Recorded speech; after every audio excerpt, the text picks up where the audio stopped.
Hola, buenos días. Soy Tonucha Vidal, soy directora de casting y presidenta de la Asociación Profesional de Dirección de Casting de España, Ápice. Bueno, os quiero y queremos desde Ápice daros las gracias por estar aquí. Ápice nace en el 2021 y desde entonces ya somos más de 60 personas de la dirección de casting de artes escénicas, de publicidad, de ficción y, bueno, gracias a todas ellas, todos estos encuentros y toda esta evolución que está teniendo la asociación es posible, ¿no?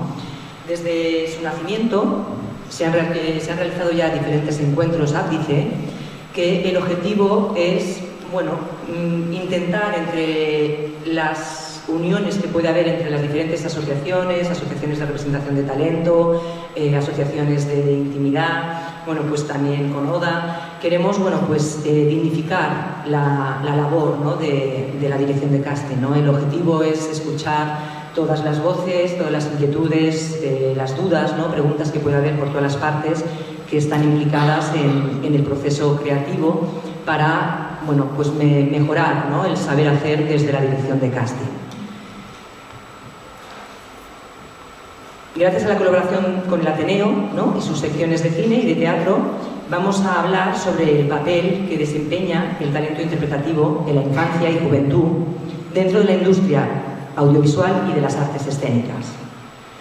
La interpretación en la infancia y juventud es un factor clave en el desarrollo cognitivo, emocional y social del menor.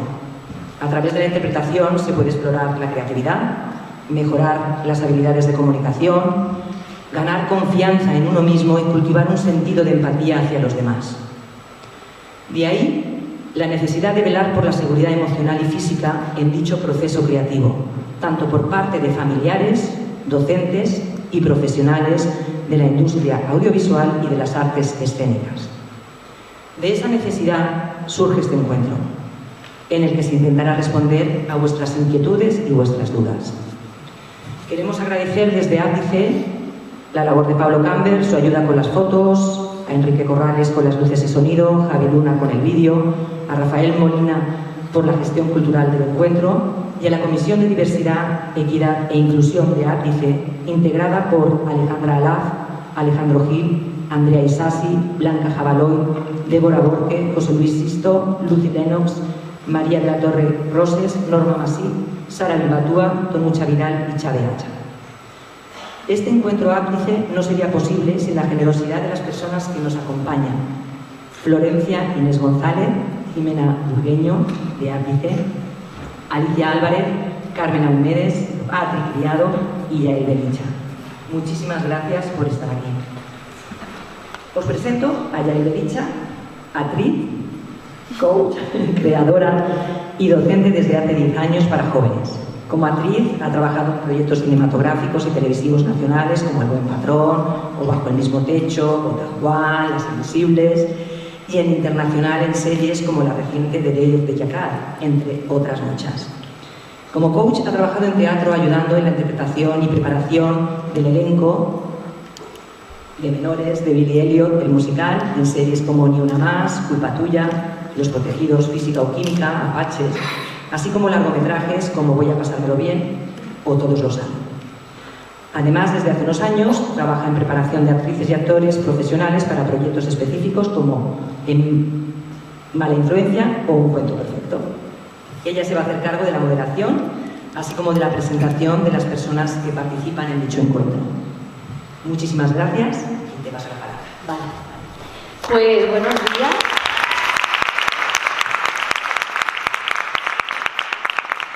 Buenos días a todos, muchísimas gracias por venir, muchísimas gracias Ápice por este encuentro tan necesario. Os voy a presentar, a mi lado está Florencia Inés González, directora de casting, Jimena Burgueño, directora de casting, Alicia Álvarez, productora y coach especializada en niños y adolescentes en proyectos teatrales, Carmen Aumedes, coach también, y Patri Criado, actor, como sabéis. Y bueno, pues este encuentro vamos a tocar muchos temas, vamos a abrir muchos melones, ojalá nos dé tiempo a todo. Pero bueno, queríamos empezar un poco hablando con Patrick, que bueno, Patrick empezó muy jovencito. Para los que no lo sabéis, empezó bueno, en Águila Roja y antes, casi con 8 años, y se ha ido labrando una carrera maravillosa. Y bueno, nos gustaría saber un poco cómo fueron los comienzos, también para ver cómo fueron los comienzos de Patrick, cómo ha ido cambiando a lo largo del tiempo, cómo se ha introducido la figura del coach y qué es un coach y qué hace realmente un coach. Y bueno, que nos cuentes tú y nada, deciros que luego a las 12:15 o así, 12:20, terminaremos para abrir una ronda de preguntas que creo que es muy interesante. Patrick, cuéntanos un poco. Bueno, hola, buenos días, feliz domingo. Bueno, yo creo que como en el camino de cada actor es curioso como ver cómo empieza cada uno, ¿no? Porque cada uno empieza de una manera, cada uno tiene un camino.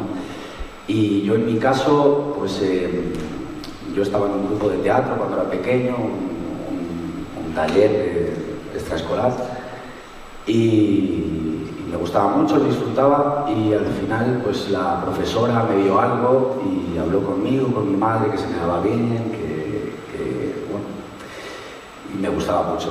Y al final, pues por unas cosas y por otras, acabé en una agencia de figuración que luego se convirtió en una agencia de actores, y empecé a trabajar muy poquito a poco. Yo hacía una frasecilla en un lugar, iba con mi madre y bueno, yo siempre digo que he tenido la suerte de que tengo unos padres maravillosos que desde ya muy pequeñito le dieron a eso la importancia que tenía, que era pues vas, te lo pasas bien, lo disfrutas, es un juego. Y entonces yo lo he vivido así durante muchos años, ¿no? Para mí era escaparme del cole un día, ir a divertirme, ir a trabajar, y de hecho lo recuerdo como vivirlo de verdad. En las cosas en las que he trabajado de pequeño no tengo el recuerdo como de la cámara o de acción, sino de realmente pues estar viviendo lo que rodaba. Y bueno, en mi familia siempre ha sido muy importante pues que sacara las notas, que fuera un buen chaval, y yo creo que ya llegó un momento como con 14, 15 años en el que yo ya pues tuve como una reflexión, digamos, ¿no? Y en la que me dije a mí mismo como que, bueno, pues igual puede ser mi trabajo, ¿no? Y como que me fui enamorando de también el trabajo que había detrás, y estudié realización, y bueno, como que la vida me iba llevando por ese camino, ¿no? Y me interesé mucho por aprender y por rodearme por preguntarle a la gente con la que trabajaba, pues, y intentar mejorar cada día, bueno, no sé, un poco esto. Y recuerdas, que creo que eso es muy importante para un menor, ¿no? El primer casting que hiciste y el primer día de rodaje.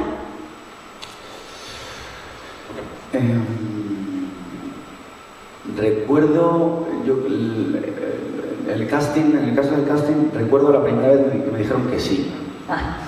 Para importante, ¿no? Y recuerdo que estaba además yendo, en aquella época yo jugaba mucho al fútbol y íbamos todos los sábados a jugar el partido, y estábamos yendo a jugar el partido cuando me llamaron que me habían cogido, no sé si era para Águila Roja, me imagino que sí. Y bueno, pues lo que es, ¿no? Pues una alegría tremenda, y la verdad que en ningún momento de pequeño me imaginé, ¿no? que al final eso se iba a convertir en mi trabajo y todo lo que había detrás, ¿no? Y todo este universo y esta profesión que es tan maravillosa, ¿no? Y la oportunidad que me ha dado de experiencias, de conocer gente, de mejorar como persona y todo. Sí. Bueno, también es importante saber que cuando empezó Patrick no estaba la figura del coach en set. La legislación en cuanto a horas no era como ahora. Para poneros un poquito al día, ahora mismo en la Comunidad de Madrid pueden rodar 8 horas los menores de edad, tengan 2 meses como que tengan 16 años. Esta legislación se ha cambiado después de la pandemia. Antes pues podían rodar 2 días a la semana, 5 horas. Depende de la comunidad que esté, se pueden rodar unas horas u otras. En Barcelona van por franjas de edad, pero no se ha llegado a un consenso de ir por franjas de edad, que todas las comunidades tengan la misma legislación. Entonces, bueno, yo creo que era muy distinto. Ahora casi siempre cuando hay producciones se intenta que haya una coach o un coach, que bueno, finalmente es una figura que lo que crea es un vínculo con el menor para que el menor cuando entra en un mundo laboral no esté tan perdido, sea como el interlocutor para si necesita cualquier cosa, no vea todo ese mundo de, yo supongo que cuando tú entraste, Patrick, de pronto entrar en un rodaje, ver las cámaras, ver a toda esa gente, era un poco locura, y ahora con la figura del coach yo creo que eso se protege bastante más.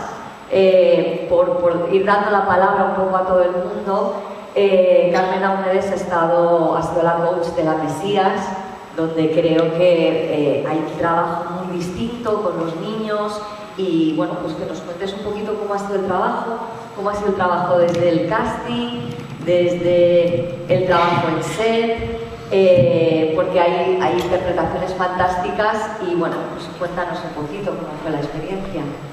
Vale, hola, buenos días. A ver, la verdad es que hay muchísimo que contar. Yo igual, por ligarlo con lo que venía diciendo Patrick, creo que lo particular del trabajo en la Mesías ha sido que el acompañamiento de las menores ha sido muy largo. Es decir, yo empecé currando con Eva y Yolanda, que son las directoras de casting del proyecto, y yo era la encargada de este proyecto en concreto. Entonces empezamos el casting. Claro, la elección de las niñas que van a hacer la serie empieza en la elección del colegio que vas a visitar. No es lo mismo ir a hacer porque vimos a 2.700 niñas de distintos colegios de Barcelona y Madrid, y no es lo mismo, o sea, el barrio en el que está el colegio que vas a ver ya determina, siendo muy abiertos, ¿no? Como qué tipo de niños va a haber, tal.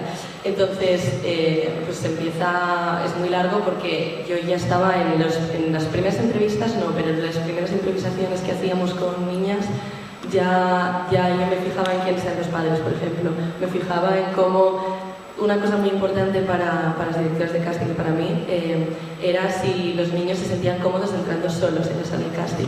Es una cosa que pedimos desde el principio, que siendo en la sala de casting somos 3 personas, el actor, un ayudante y yo en este caso. Entonces, yo, la directora de casting.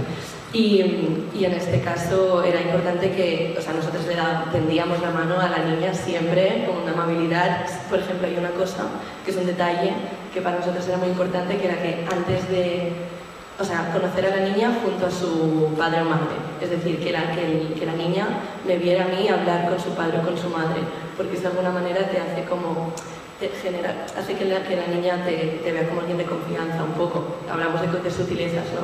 Entonces, pues después de ver a estas niñas, claro, una vez llega el rodaje, en el cual yo soy la coach, esta niña ya me conoce porque me ha visto en 3-4 castings. Y sabe que conozco a los padres, y eso genera confianza, que es al final lo que necesita. La particularidad de un niño no es que en un adulto, sobre todo en un entorno de trabajo, como es un rodaje, es que es dependiente, que depende de ti para muchas cosas básicas. Entonces lo importante es que haya una confianza, y que esa confianza sea de verdad, ¿no? Que no sea una falsa confianza, que no te prometa yo algo para luego conseguir otra cosa, sino que sea de verdad, y que esta persona, si el niño está cansado y no quiere rodar, que tú realmente vayas a defender eso. Y bueno, por eso... Bueno, yo creo que también depende mucho de los proyectos, y ha habido un cambio muy grande en cómo se abordan los proyectos ahora con niños, ¿no? Antes hablábamos también, los Javis creo que tienen una energía tan vital, tan cercana, que digamos el set de rodaje ya es un sitio donde los chavales se lo pasan tan bien, y depende también del proyecto si tienes un tiempo de preparación donde tú ya generas un vínculo con el niño para prepararle la película, para prepararle la serie, o simplemente es un niño que aparece 2 días en un rodaje, que también es muy importante, ¿no? Que no sea también que el coach también aparece ese día, sino que haya podido haber una videollamada, haya podido haber un ensayo, donde generas el vínculo, como dices, con los padres. Para mí también, si son menores, ponerse a su altura, ver qué les gusta, preguntar siempre también a los padres si son niños que se cansan mucho, si son niños que a determinadas horas no rinden, qué les gusta, qué no les gusta, qué cosas les pone nervioso, porque de esa manera tú puedes acompañar psicológicamente al niño para que esté en un ambiente creativo, ¿no? Alicia, no sé si quieres contarnos algo tú sobre algún proyecto. Pues yo añadiría que creo que el coach tiene que hacer equipo con el niño. En un rodaje todos están por equipos, ¿no? El equipo de cámara, el equipo de sonido. Y claro, el niño cuando llega, lo importante es que sienta que también tiene su equipo y que el coach es la figura sobre todo para protegerle y para que sea su interlocutor con dirección, con producción y con los padres, que es una parte muy importante, ¿no? Como decían. Y luego es que en un rodaje pasan, claro, muchas veces mucho tiempo, entonces pueden pasar cosas muy importantes que hace que la figura del coach sea muy valiosa, ¿no? Yo me acuerdo en un rodaje que estaba la niña en primera, cuando alguien está en primera es que va a salir a rodar, ¿no? Y yo estaba con ella y le vino su primera menstruación en ese momento. Entonces, claro, fue algo para nosotras, o sea, para la niña fue muy importante que estuviera allí un coach en este caso, ¿no? Por vivir ese tiempo, ese momento acompañado, ¿no? Sí, sobre todo, ayer hablaba con una script en rodaje y me decía, oye, si pudieras decir la importancia de cómo el equipo trabaja con niños, porque ahora hablamos desde casting, ¿no? Que es el primer proceso, pero cómo el niño tiene que tener un contacto visual con alguien que pueda buscar ayuda, ¿no? Y de pronto, muchas veces en los equipos de rodaje, cámara, todo el mundo quiere agradar al niño, todo el mundo quiere cuidar al niño, todo el mundo de pronto empiezan a regalarle cosas al niño, y entonces es como, por favor, todos los días no le regaléis cosas al niño, porque el día que no se le regala algo, el niño tiene una pataleta. Entonces, hay que tener cuidado con esas cosas, ¿no? O de pronto, ¿qué lenguaje se está utilizando alrededor de un niño? A veces se nos olvida que son menores en un ambiente laboral y que hay que cuidar eso mucho. Por mucho que estén acostumbrados, por mucho que lleven tiempo rodando, son menores que se van a dejar obnubilar por lo que está pasando. Entonces, ¿cómo el equipo se dirige a ellos? Si la script va a ser una persona que va a estar también cerca del director, ¿cómo se presenta? Si se llega a un acuerdo entre el director y script, que sea solo la coach la que le da las indicaciones o el coach al niño, para encuadrar. En esos momentos tan importantes para los menores hay que encuadrar muy bien los límites. Y nos vamos al casting, que ahí es donde empieza todo, ¿no? En el momento en el que un niño decide ir a un casting, sus padres dicen, quiero ser artista, ¿no? Creo que es el momento que todos los padres están temblando. ¿Quién acompaña a ese niño en la frustración, en la gestión de la no elección, en un padre, una madre que no sabe cómo es el mundo audiovisual, en las redes sociales? Abriremos ahora ese melón que es interesante, pero cuando llega un niño a un casting, Jimena y Florencia. No siempre llega, porque no... Buenos días. Que no siempre llegan como Patrick a un casting, porque muchas veces, como contaba ella, últimamente lo que haces es estas búsquedas reales, que se llama, y buscas por todos lados y de repente encuentras una niña que pusiste unos carteles y a la madre le llamó la atención. Entonces viene una niña que no tiene nada que ver con esto, nunca se le imaginó hacer algo. Podemos decir tu último proyecto, Nos vemos en otra vida, que es una barbaridad de serie y donde el protagonista es una barbaridad lo que hace, y ahí está el ejemplo. Claro, pero él ya tenía 18. Bueno, ya. Vale. Que bueno, que fue también, claro, Es su primer proyecto. sí, o sea, estuvimos buscando en Asturias muchísimos chicos y lo vimos saliendo un montón. Pero como vimos a otros fumando un porro en la esquina, digo que la historia de él es esa, pero cualquiera que hubiese quedado hubiese sido una historia así porque no había ni escuelas de interpretación, ni buscábamos por teatro, ni nada. Necesitamos un asturiano kinky y tenía que ser un asturiano. Y entonces, claro, se le empezó, claro. O sea, imagínate, el primer día nos grababa un vídeo, lo grabamos, que nos cuente algo, y luego ya con separata, y lo trajimos a Madrid, claro, el pibe se le cambió. Y un pibe con una historia muy parecida, no parecida, pero de relación con el padre muy parecida a la de Nos Vemos, como muy disfuncional también la familia, y bueno, y ahora está como tratando de encajarlo, pero bien, está. Pero yo digo más pequeñitos. Vale. No, una niña, no, digo, porque él al final. Sí. Pero en la ermita, que tenemos una nena de 8 años, la prota absoluta. Esa niña, pues, no me acuerdo si fue que de poner algún cartel que la madre escribió y hay que cuidar y preparar mucho, porque no viene con un deseo previo de interpretación, como tenía Patrick o tal, que puede pasar, hacer casting. Un niño que va a la escuela, etc. Pero sobre todo esto, cómo sacas a un niño que le parece divertido venir a un casting y hacer 2 castings, 3 castings y después el rodaje y los padres y... Sí, o sea, yo creo que ahí desde, bueno, en las escuelas, ¿no? Intentamos un poco asesorar a los padres que nos vienen como, y asesorar a veces, estoy viendo a una directora, que vino a la escuela porque tenía un proyecto donde había, bueno, mucha intimidad, una cosa muy delicada, y cómo se gestiona eso, cómo se pide a los padres que traigan a sus hijos a un casting donde hay ciertas escenas de intimidad, ciertos, que estamos hablando también del consentimiento dentro del casting, ¿no? Entonces, ¿cómo poder abordar todos esos temas a la hora de asesorar a los padres, ¿no? Llevo a mi hijo a un casting, qué bien lo han hecho, lo han elegido, y ahora el padre está perdidísimo. No sabe ni qué contratos, ni qué derechos, ni cuántas horas, ni... Entonces acompaño al niño, entonces le hago fotos y entonces las subo a las redes, y entonces mi hijo va a ser famoso, pero ¿por qué no le cogen en el siguiente casting? Y llamo a la directora de casting, oye, no la habéis cogido, oye, ¿qué pasa? ¿Por qué no le cogen? Cuidado, ¿quién asesora de este mundo audiovisual y de las artes escénicas donde la exposición es muy grande? Y cuando empezó Patrick no había redes sociales. Ahora hay redes sociales. Se expone a los menores esas redes sociales donde la presión de un menor de me han cogido, ya no he subido nada porque no me vuelven a coger. Me parece muy delicado porque hablábamos también del bullying, ¿no? De muchos niños que cuando sí trabajan en películas audiovisuales de pronto sufren bullying en los colegios.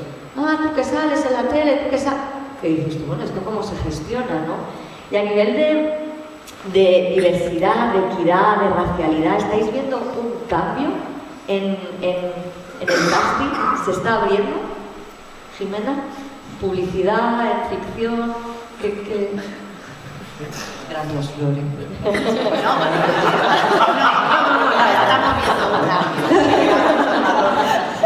Buenos días, gracias por haber madrugado un domingo.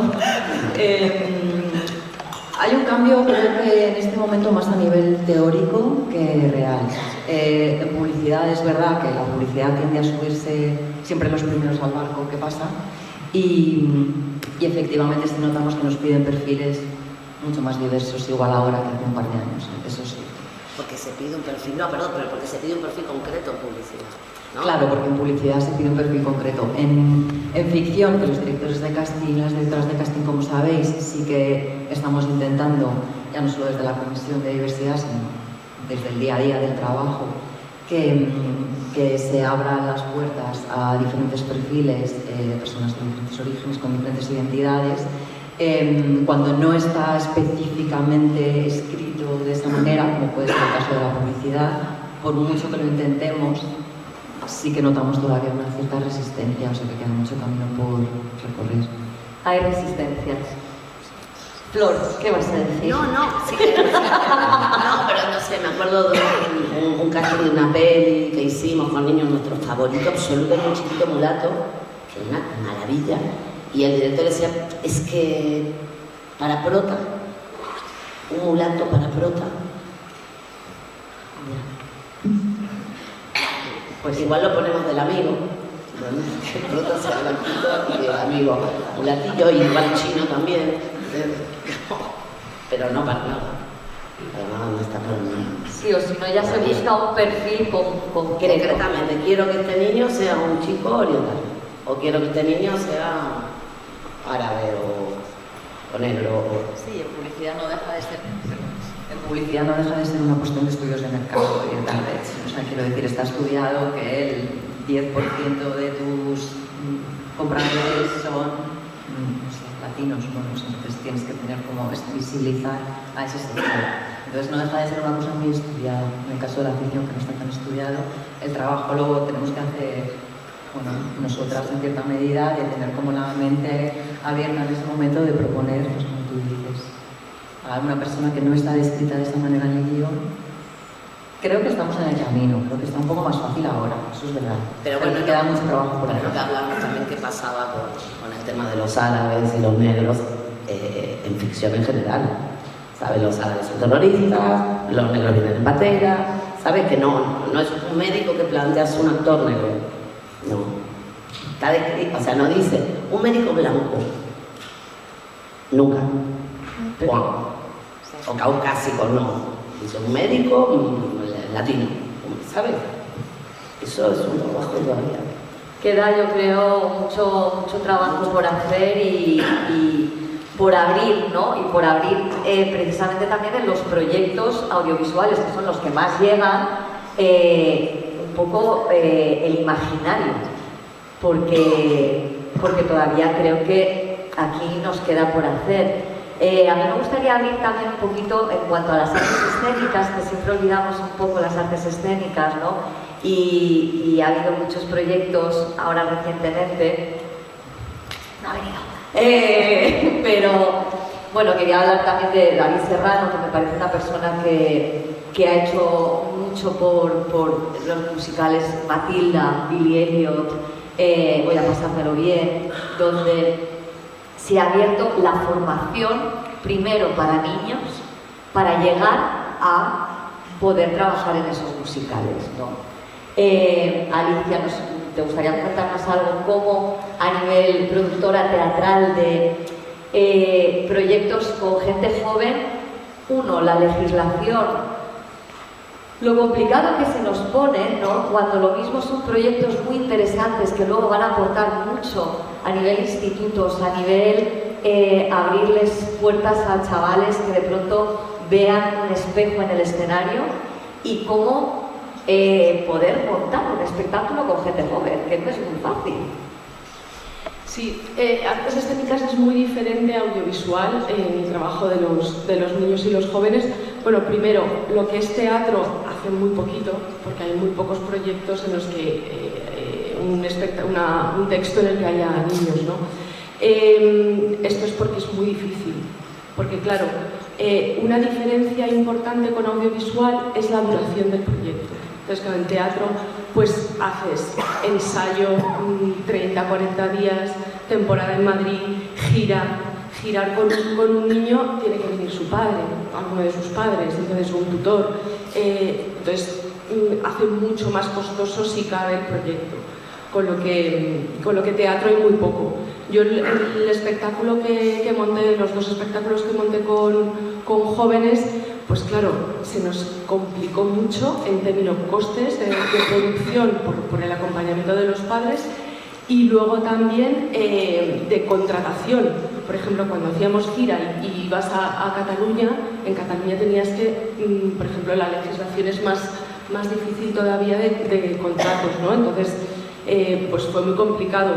Luego está el tema musical, que tiene cosas muy bonitas y muy positivas, que yo creo que todo el trabajo de los musicales desde la formación pues tienen que, los chavales se fomenta mucho el rigor, el esfuerzo, el tesón, la preparación, ¿no? Las horas de ensayo, pero claro, luego tiene la contra de la duración del proyecto. Y claro, muchas veces los niños algo les apetece, pero les apetece 3 meses, les apetece 6 meses. Luego ya, que lo hablábamos antes, por lo que sea deja de apetecerle, ¿no? Porque, bueno, pues porque ha empezado, o sea, entra con ganas, pero a lo mejor hay algo que le puede quitar esas ganas, ¿no? Esa motivación. Sí, se convierte en una exigencia, ¿no? Que es lo que hablábamos. Claro. Trabajo. Y las condiciones son duras, porque son 5 funciones todos los días, con 2 días de descanso, si es musical, pues un esfuerzo vocal, corporal, cambios físicos que tú estás viviendo, ¿no? Que te pasan cosas ese tiempo, cómo compaginarlo con los estudios, que a lo mejor en un primer momento puedes, pero luego llegan los exámenes y se te hace más bola, ¿no? O sea, porque claro, es que no es un trabajo, es que, o sea, están haciendo un trabajo, pero para ellos no puede ser un trabajo, ¿no? Porque no tienen que trabajar. Claro, y ahí también lo que hablábamos antes de en qué momento, cuando al niño se le convierte en una exigencia, o al menor algo que bueno, hablando también con productores, con directores, me decían, yo lo que he visto es chavales con muchísimo talento que les encantaba esto y que de pronto por la frustración de 2, 3 proyectos que no se les ha cogido, se les quita toda la ilusión, no quieren volver a saber nada de ello y tampoco se siguen formando. Cuando creo firmemente en la formación para la creatividad, para el crecimiento personal, cómo esas herramientas ayudan a los adolescentes y a los jóvenes a crecer personalmente, ¿no? Y de pronto el no estar en el mundo laboral, se abandona también la formación. Es como, si no me cogen en esto, pierdo las ganas de esto otro. Sí, bueno, también creo que se puede abordar desde la perspectiva del aprendizaje, ¿no? Y esto ya lo voy a decir más como madre. A mí, no sé, os habrá pasado si tenéis niños que de repente quieren tocar la guitarra, ¿no? Quieren ser guitarristas. Entonces cogen una guitarra y empiezan. Y están 2 horas y ven que no saben tocar la guitarra. Y entonces tiramos la guitarra, ya no queremos tocar la guitarra. Entiendo que obviamente son niños y que tienen que estar protegidos, pero hay veces que también enseñarle al niño que, bueno, has tenido un rechazo, no pasa nada, has tenido otro y si te gusta y si de verdad te gusta, a lo mejor sí vale la pena seguir formándote y seguir aprendiendo y seguir como afrontándolo, ¿no? Desde la perspectiva también un poco de la gestión de la frustración, que muchas veces ese trabajo hay que hacerlo más casi desde casa o no sé, desde las escuelas, claro, porque es cierto que es una industria en la que puedes recibir muchos rechazos y que desde la perspectiva de la mente infantil quizás sea demasiado para gestionar. Me ha gustado mucho una cosa que ha dicho Patrick al principio. Él se acuerda del primer sí, pero no se acuerda de a lo mejor 5 rechazos, ¿no? Te has quedado con lo bueno, ¿no? Porque seguiste el camino y lo seguiste, ¿no? Peleando. Es que yo creo que rechazos son tantos que no te puedes acordar. ¿Te acuerdas de cuando te dije que sí? Claro, pero yo creo que ahí es donde habría que poner el foco, ¿no? El sí, me han cogido y si no te cogen, pues seguimos, no pasa nada, pero todo ese acompañamiento que tú dices, yo por la experiencia que tengo veo que muchas veces los padres también están muy perdidos, no saben por qué no, por qué sí, por qué no lo han cogido, pero porque está más mayor, pero porque tal, pero porque lo ha hecho bien, pero porque no ha cantado, pero porque... Son muchas preguntas que ¿quién les dice? Cuando lo que se ve, claro, es todo brilli-brilli, porque se ve en Netflix y es todo brilli-brilli, pero las horas que hay detrás, la gente que hay detrás y el plano que el niño que bien ha estado 6 horas, es ahí, ¿no? Complejo. Yo es que creo que es muy importante aquí cómo encaras un proyecto así, es decir, la expectativa que generas, porque al final un niño no está ahí porque tenga que trabajar, ni porque quiera trabajar, sino que se permite que un niño trabaje en un rodaje o en una obra de teatro porque se considera que es algo excepcional, que es algo del ámbito creativo que puede ayudar al crecimiento de esta persona y que es algo excepcional que estás tú porque había una decisión artística en la que se considera que vas a aportar si tú quieres mucho este proyecto. Entonces, claro, si tú entiendes que estás empezando una carrera laboral, ahí es cuando se puede complicar mucho, porque ahí están en la expectativa de que haya más sís luego. Entonces, yo es verdad que siempre intento acompañar mucho a los padres desde la experiencia que tenga, desde lo que pueda, o incluso recomendar a gente que sepa más que yo en algunas cosas, y recomiendo siempre que sea una burbuja, como, mira, vamos a hacer entender a este niño o niña que esto es una experiencia que tiene que ser como quien se va, yo qué sé, de intercambio, no sé. Y un campamento de verano. Un campamento de verano, que es una experiencia, y que sobre todo darle el poder de decidir si le gusta o no le gusta. ¿Sabes? De decidir que si le gustaría repetir y explicarle que si quiere repetir no va a ser igual. Si quiere repetir, pues vas a tener que estudiar, vas a tener que formarte. Como que esto que ha pasado no es un patrón que vaya a seguir pasando. Bueno, no sé lo que opináis de esto. Sí. Bueno, también antes en la Comunidad de Madrid se pedían las notas a los menores. O sea, tenían que tener todo aprobado para poder participar en un proyecto audiovisual. Esto también ha cambiado. Ahora no se piden notas, se pide como un acuerdo entre la productora y los padres, que está todo bien. Entonces ya no hay notas y son 8 horas. Y tienen horario de jornada laboral. Y tienen un horario de jornada laboral. 5 días por semana, 8 horas. Sí, que es como... Es una cuestión que, bueno, yo creo que nos preocupa. Estábamos hablando también antes, por centrarlo también se está hablando ahora del consentimiento en los castings, ¿no? Porque nos hablaba Tonucha y la preocupación que muchas veces en guión aparece, se besan, ¿no? Se besan. Y de pronto el beso se convierte en otra cosa. Porque el director improvisa, la directora improvisa, y claro, ¿cómo se puede llegar a firmar ese consentimiento de qué se va a rodar, cómo se va a rodar desde el casting? Lo que pasa es que también hemos estado hablando de esto, nosotros intentamos que ese tipo de escenas no se hacen en casting. No, en casting no las hacéis, obviamente. No. Pero, por ejemplo, yo aquí voy a sacar un ejemplo de dos proyectos, ¿no? que me llegaron más de cortometraje sobre todo el despertar sexual. Y va a haber escenas donde no se va a ver nada explícito, pero en la cara del menor está el despertar sexual. ¿Cómo se va a rodar todo eso? Creo que es muy importante que tanto las escuelas debemos solicitarlo, como yo creo que desde casting se explique muy bien, que creo que en ese sentido uno de los proyectos, la directora estaba muy preocupada, ¿cómo lo hago? Consulto a una escuela, me da mucho miedo los padres, me voy a poner en el peor panorama de cómo me gustaría rodarlo para dejarlo escrito. ¿Por qué hago este proyecto? De manera que tú, cuando se lo presentas a un padre o una madre, y ese padre o esa madre se lo presenta al hijo, está el encuadre muy claro. Y está puesta en las peores circunstancias de, si en un momento dado va todo bien, voy a querer bajar la cámara estás vestida, pero se te ve que pues, te estás rozando.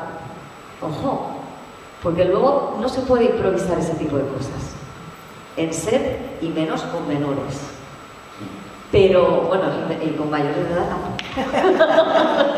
Pero, no, porque de pronto te encuentras con estas sorpresas y un rodaje, siendo actor o actriz, es muy delicado, porque de pronto estás tan expuesto que de pronto te dicen, bueno, no se importa aquí, y dices tú, sí, y tú estás pensando, no quiero hacer, pero no lo voy a parar, pero ¿cómo lo voy a decir? ¿Pero cómo voy a decir a la directora de casting que eso no lo quiero hacer? Es que, ¿qué va a pensar de mí? Hay todo, un inconsciente y un consciente que aparece, que es complicado. Se nos pide un certificado de delitos sexuales.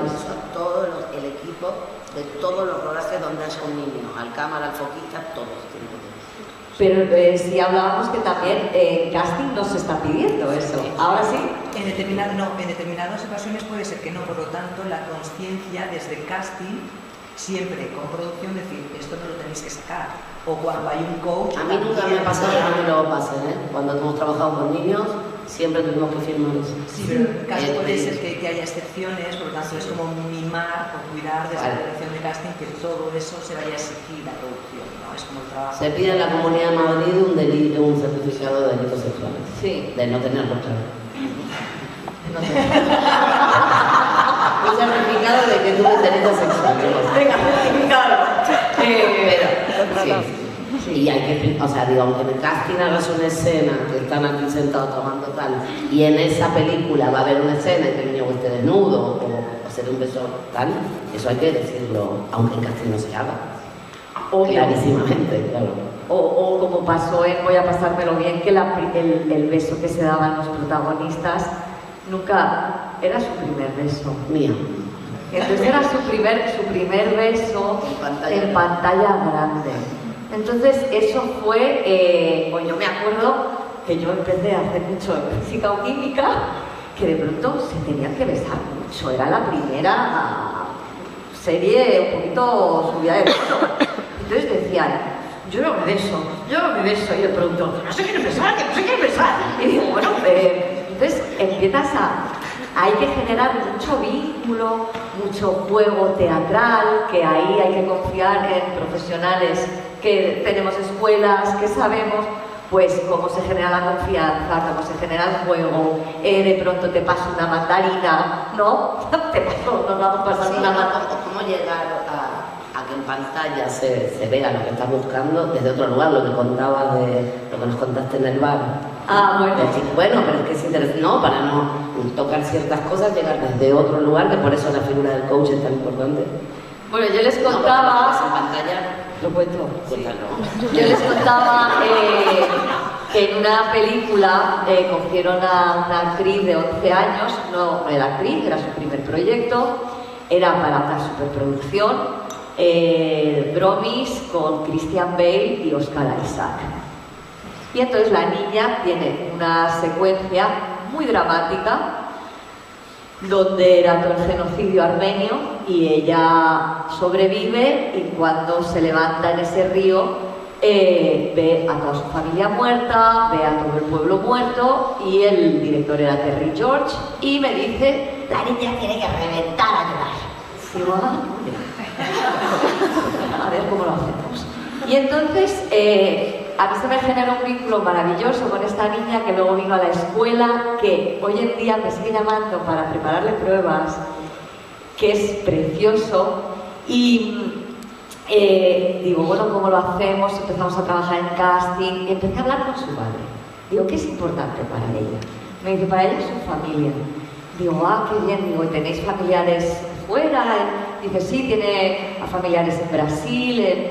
Digo, oye, ¿te parece que le hagamos un vídeo donde todos sus familiares la feliciten y le digan lo orgullosos que están de ella, de que haya conseguido este trabajo, que le digan lo maravillosa que es, que le cuenten alguna anécdota de cuando era pequeña? Y me dijo, sí. Y fuimos armando todo ese vídeo sin que ella lo supiera. Y entonces, el día del rodaje, era un río, me dice el director, métete en el río con las botas y la haces llorar.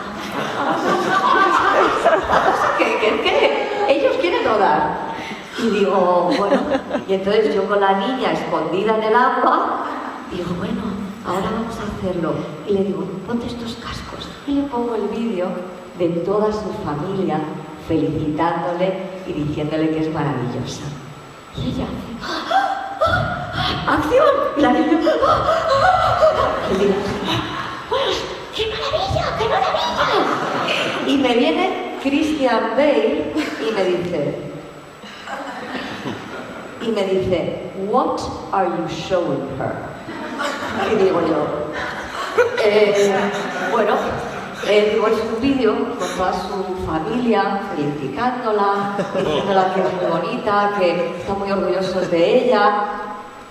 Y me dice, ok. Y digo, Menos mal, ¿no? Porque Christian Bale, sabéis que empezó muy jovencito y luego lo dejó.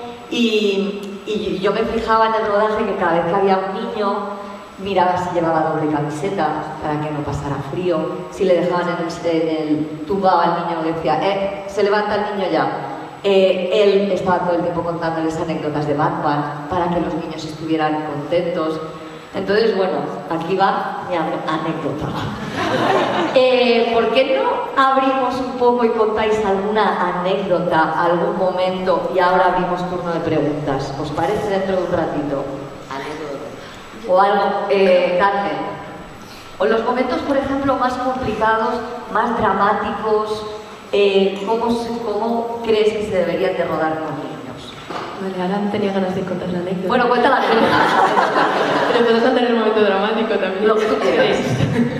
No, es que justo lo de la anécdota es un tema que es uno de los grandes aprendizajes que he hecho pues, justamente con la Mesías, y tiene que ver con el poder, con lo que es el consentimiento y el poder de un niño en rodaje, que es que me di cuenta de que, claro, y mira, relacionándolo con lo que decíais antes de que todo el equipo tendría que saber cómo relacionarse con el niño. Hay algo de que sí, genial, y como coach, sobre todo, creo que es importante pedir como, ¿qué necesitas? Pues que solo se dirija en estos momentos una persona al niño, que fuera de ser, todo el mundo hable con él, que también es importante que el niño cree vínculos independientes y que tenga amigos, de repente, en el rodaje. Entonces, hay algo que de todas formas me chirría, que es, ostras, somos los adultos decidiendo cómo el niño se va a relacionar con el equipo. Entonces hay algo todo el rato de controlar cómo va a ser el niño, cómo va a ser la libertad del niño o niña. Y en relación a esto, me pasó una vez estábamos rodando, bueno, no sé si habéis visto la Mesías, pero en la casa, cuando estaban con Montserrat, la dueña, allí todas encerradas, y bueno, era un nivel como muy frenético de todo, y en un que se les pedía mucho a esas niñas maravillosas. Entonces, en un break de comida, de repente, siempre jugaban un montón todo el rato cuando teníamos tiempo libre, y me vienen, Carmen, mira que hemos hecho un juego, no, me vienen a arrancar un pelo de la cabeza, y yo, ¿pero qué haces? Bueno, un pelo, digo, no, es que estamos haciendo un juego que vamos a controlar al equipo. Yo, dice, sí, estamos arrancando pelos de cada miembro del equipo técnico y estamos haciendo una poción para controlarlos.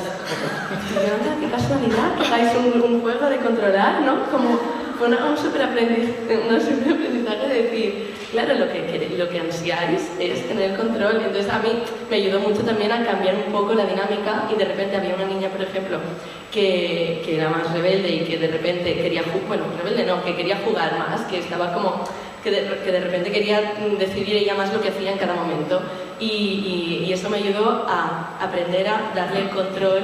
Por ejemplo, pues en lugar de decir, oye, mira, vamos a ser, pues si ella quería jugar a que era una princesa, pues iba yo, oye, princesa, por favor, ¿me deja ponerle el zapato de personaje no sé qué? Y entonces, como que desde el juego ella tenía el control de la situación.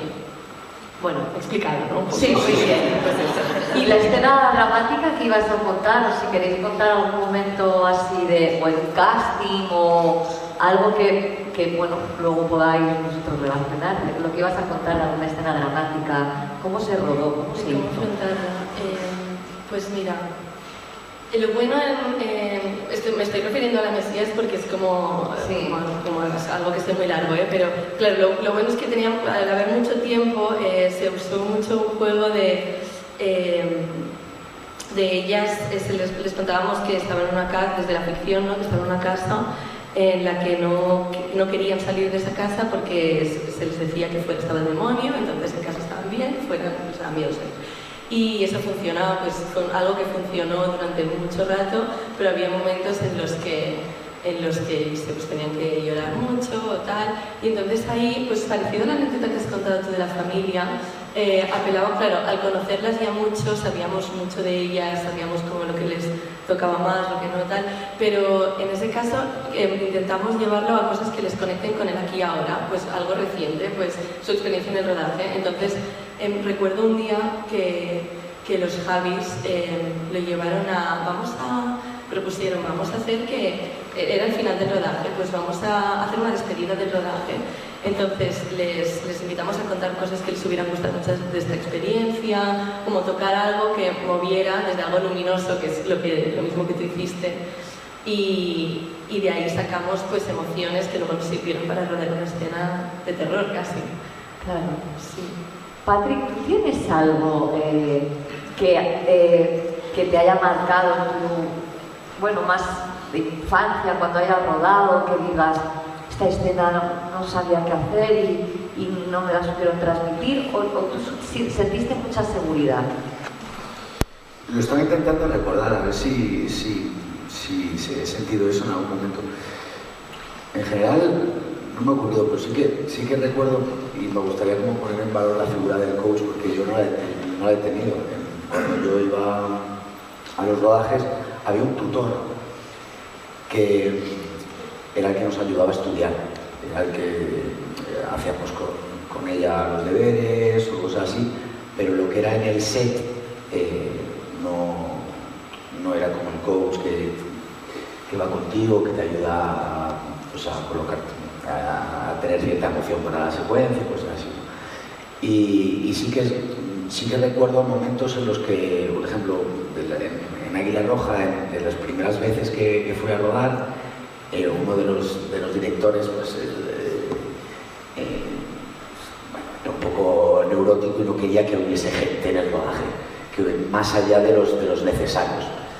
Y yo era de mis primeros días de rodaje, y el tipo montó un pollo de repente, y fíjate que de esto me acuerdo. Y yo tendría como 8 o 9 años, bueno, me un poquito más ahí, ya igual 11 o así. Y me acuerdo que mi madre estaba ahí y la echó. Y sí recuerdo esa sensación de decir, me quedo solo de repente, ¿no?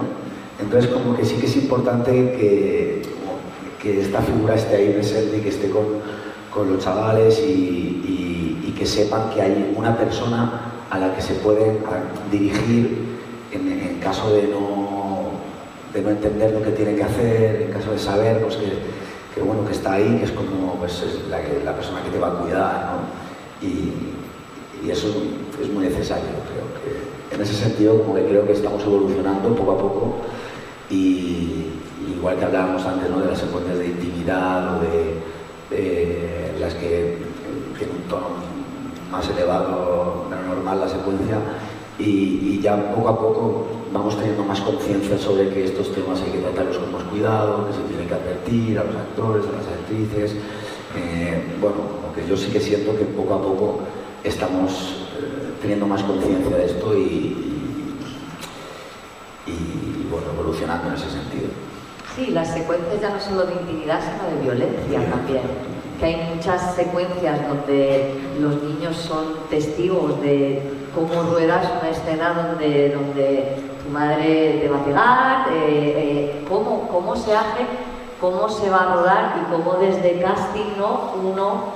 Hablábamos de poner límites a producción, oye, esto cómo lo vais a hacer, esto cómo queréis rodarlo, qué figuras va a haber para rodarlo.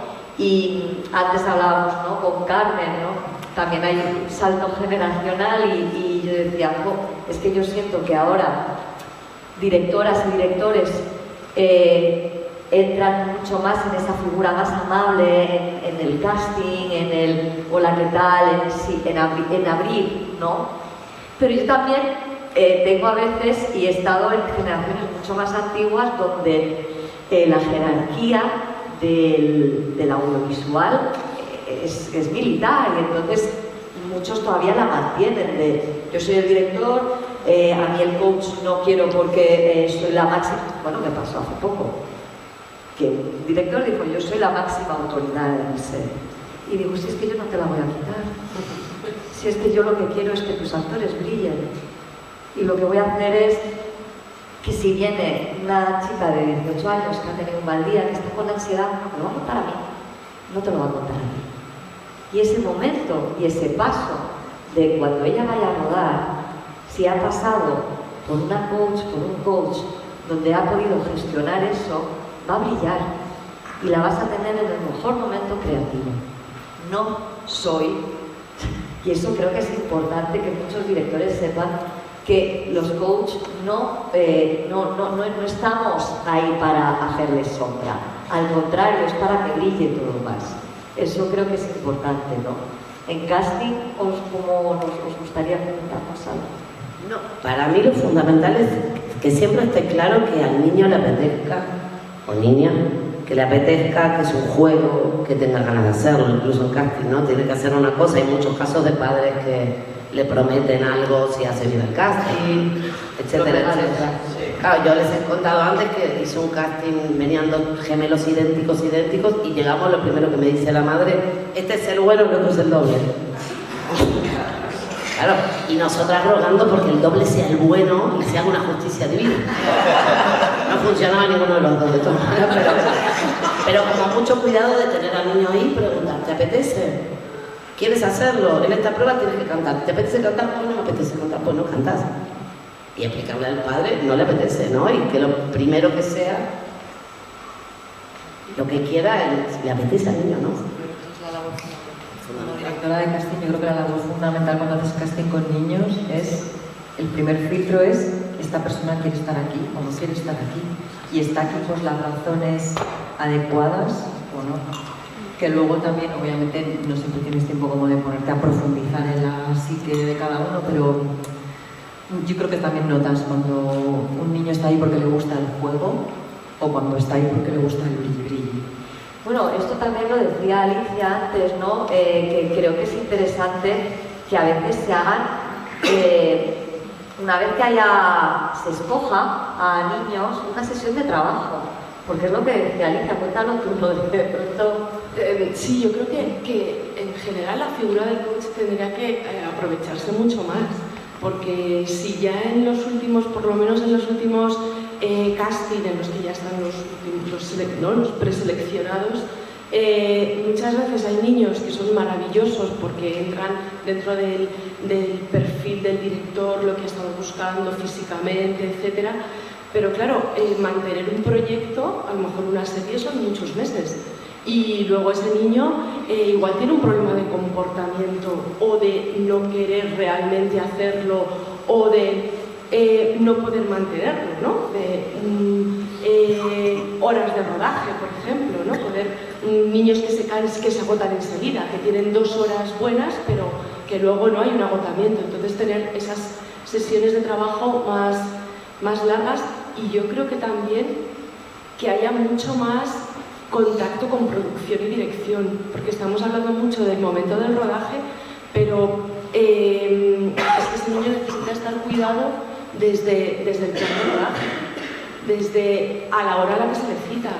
O sea, no puede ser el primero que tenga la primera y la última secuencia.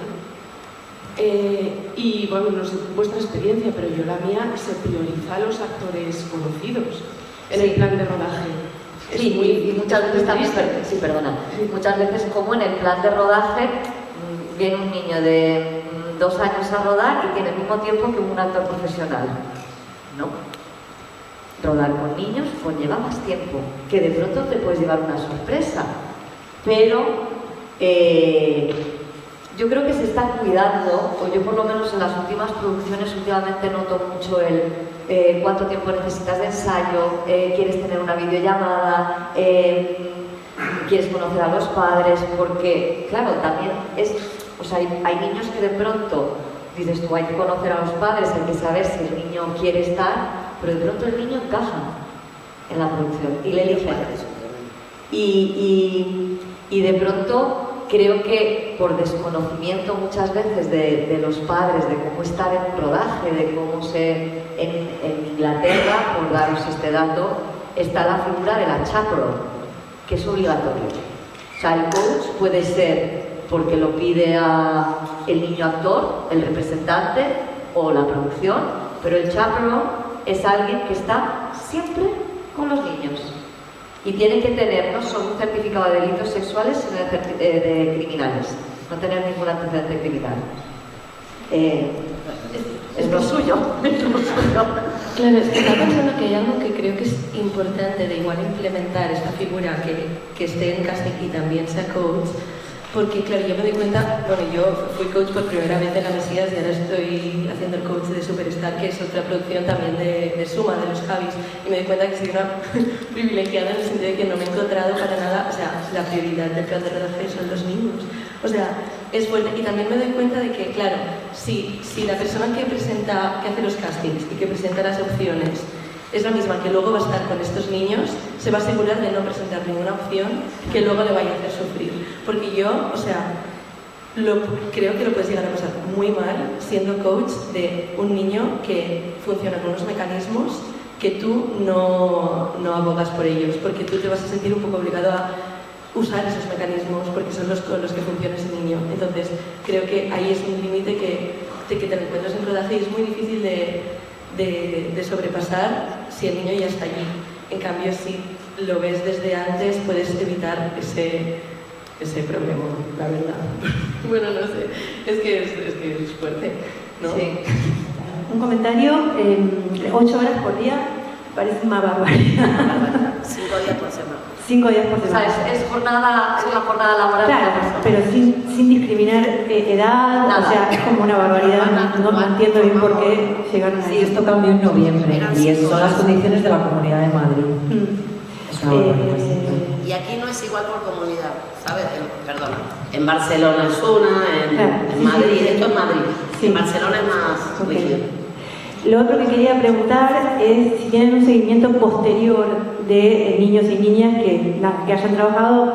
Me preguntaba esto porque también en el trabajo se les mueven a ellos muchas emociones, les pasan cosas, etc. ¿Qué pasa después? ¿Si hacen un seguimiento o no? Un seguimiento personal. Claro, de cómo siguen, cómo están, no sé. Yo en general sí. Yo particularmente sí sigo vinculada con los chicos con los que trabajo. Yo normalmente sí. Normalmente con niños que has trabajado en proyectos se genera tal vínculo con la familia que al final muchos de pronto vienen a la escuela a estudiar o de pronto ante cualquier duda, ante cualquier proyecto o de vez en cuando a mí me gusta siempre un mensaje de qué tal, cómo va, porque te van informando un poco y ahora haces un seguimiento hasta donde puedes, porque luego muchas veces son muchos días. Sí, lo pregunto porque a veces pasa con los chicos que, no sé, a veces en algunos casos no quedan bien o necesitan, digamos, como una contención posterior a eso que les pasó, porque son personas que todavía tienen mucha vulnerabilidad, entonces por eso me lo preguntaba. Sí, lo que es verdad que no está estipulado en ningún sitio. O sea, yo por ejemplo he hecho un acompañamiento también posterior, pero porque he querido. Y sí que hay demanda de las familias, ¿no? Muchas veces de que te piden, oye, ¿y ahora qué? Y ahora el niño me pide que quiere ser actor, ¿qué hago? Total. Pero bueno, es verdad que hay un cierto desamparo en ese sentido. O vienen al cabo de los años, les haces ese seguimiento, pero que surge de manera natural, no porque esté estipulado, sino porque, claro, es que un rodaje es un proceso tan intenso que luego, claro, te nace de una manera natural, ¿no? Y luego a lo mejor pierdes la pista a este niño o niña y aparecen al cabo de los 3 o 4 años. Porque, claro, como que la vocación también va fluyendo, ¿no? También con lo que a ellos les va pasando. A mí es curioso porque a mí me ha pasado de pronto pues, con física o química y que de pronto me los encuentro como rodando ya ahora juntos o de pronto te vuelven a llamar para preparar una prueba. Entonces, bueno, yo creo que lo importante también es que no se queden solo con el proyecto y ahí abrir la puerta a los padres para decir, poder asesorar un poco a los padres también, porque si no es ahora qué hace mi niño, ahora a qué agencia le llevo, ahora a quién le va a representar, ahora qué otro casting hay, y entonces empiezan los mensajes a los directores de casting, a los representantes, como una ansiedad que cuidado porque se puede transmitir esa ansiedad a los niños, y esos niños de pronto es como, ya he terminado un proyecto, empiezo otro. Es que igual tiene que existir también la figura de coach, pero para los padres, ¿no?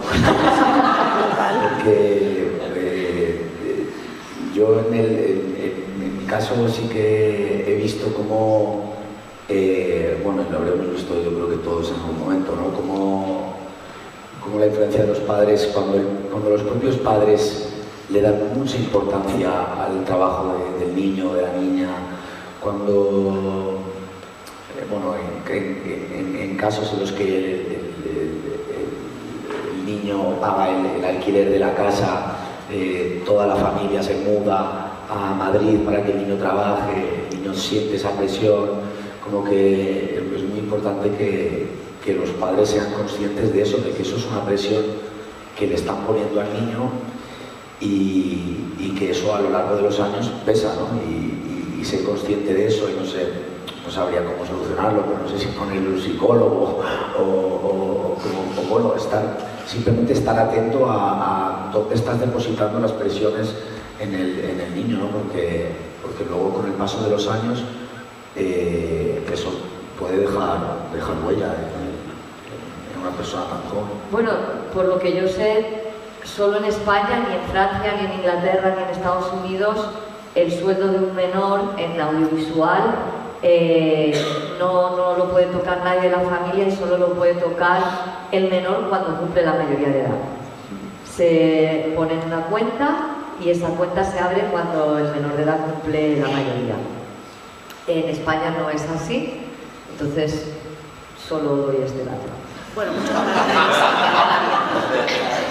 muchos casos los padres les hemos abierto una cuenta y todo su trabajito se lo han cumplido. Bueno, que hay todo tipo de padres. Sí. Patrick, me gustaría, si hay más preguntas, pero... Ah, por ahí, fenomenal. Luego vuelvo a tratar. Hola, buenas. Yo quería rescatar un melón que se ha mencionado antes, pero no se ha llegado a abrir, bueno, después de todo este proceso de grabación, de todo lo que es el proceso de cuando algo se graba, un proyecto, ¿qué pasa cuando ya ese niño después sale como en la tele, sale en el cine y de repente vuelve a su vida normal, tiene a primera historia, segunda inglés y tercera matemáticas y tiene que volver al instituto? En este caso tengo aquí a Pat, yo solo preguntarle cómo es, de cómo fue tú, después de salir por primera vez como en la tele, ¿no? Siendo un menor, cómo llegaste, cómo lo recibiste, cómo tus compañeros reaccionaron, etc., todo eso. La verdad que yo creo que en ese sentido he tenido bastante suerte porque yo he ido al mismo colegio y luego todos los del colegio íbamos al instituto. Entonces como que nos conocíamos ya todos, éramos todos del barrio, de la zona, todos de toda la vida. Entonces en general no he sentido, por lo general, como que era una excepción entre mis compañeros o que yo era el de la tele o cosas así. Entonces, en ese sentido, la verdad que creo que me he librado bastante. Pero, bueno, en general creo que cuando es muy importante el entorno, ¿no? Y como hemos dicho antes, la familia.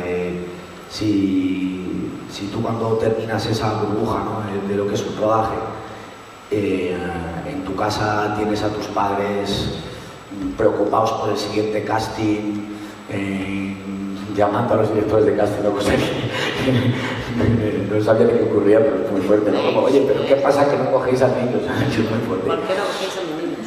Entonces, claro, si tienes una familia así y te están poniendo todo ese peso, toda esa presión en el trabajo, pues al final, bueno, pues luego a ese niño pues le va a tocar lidiar con mucha frustración y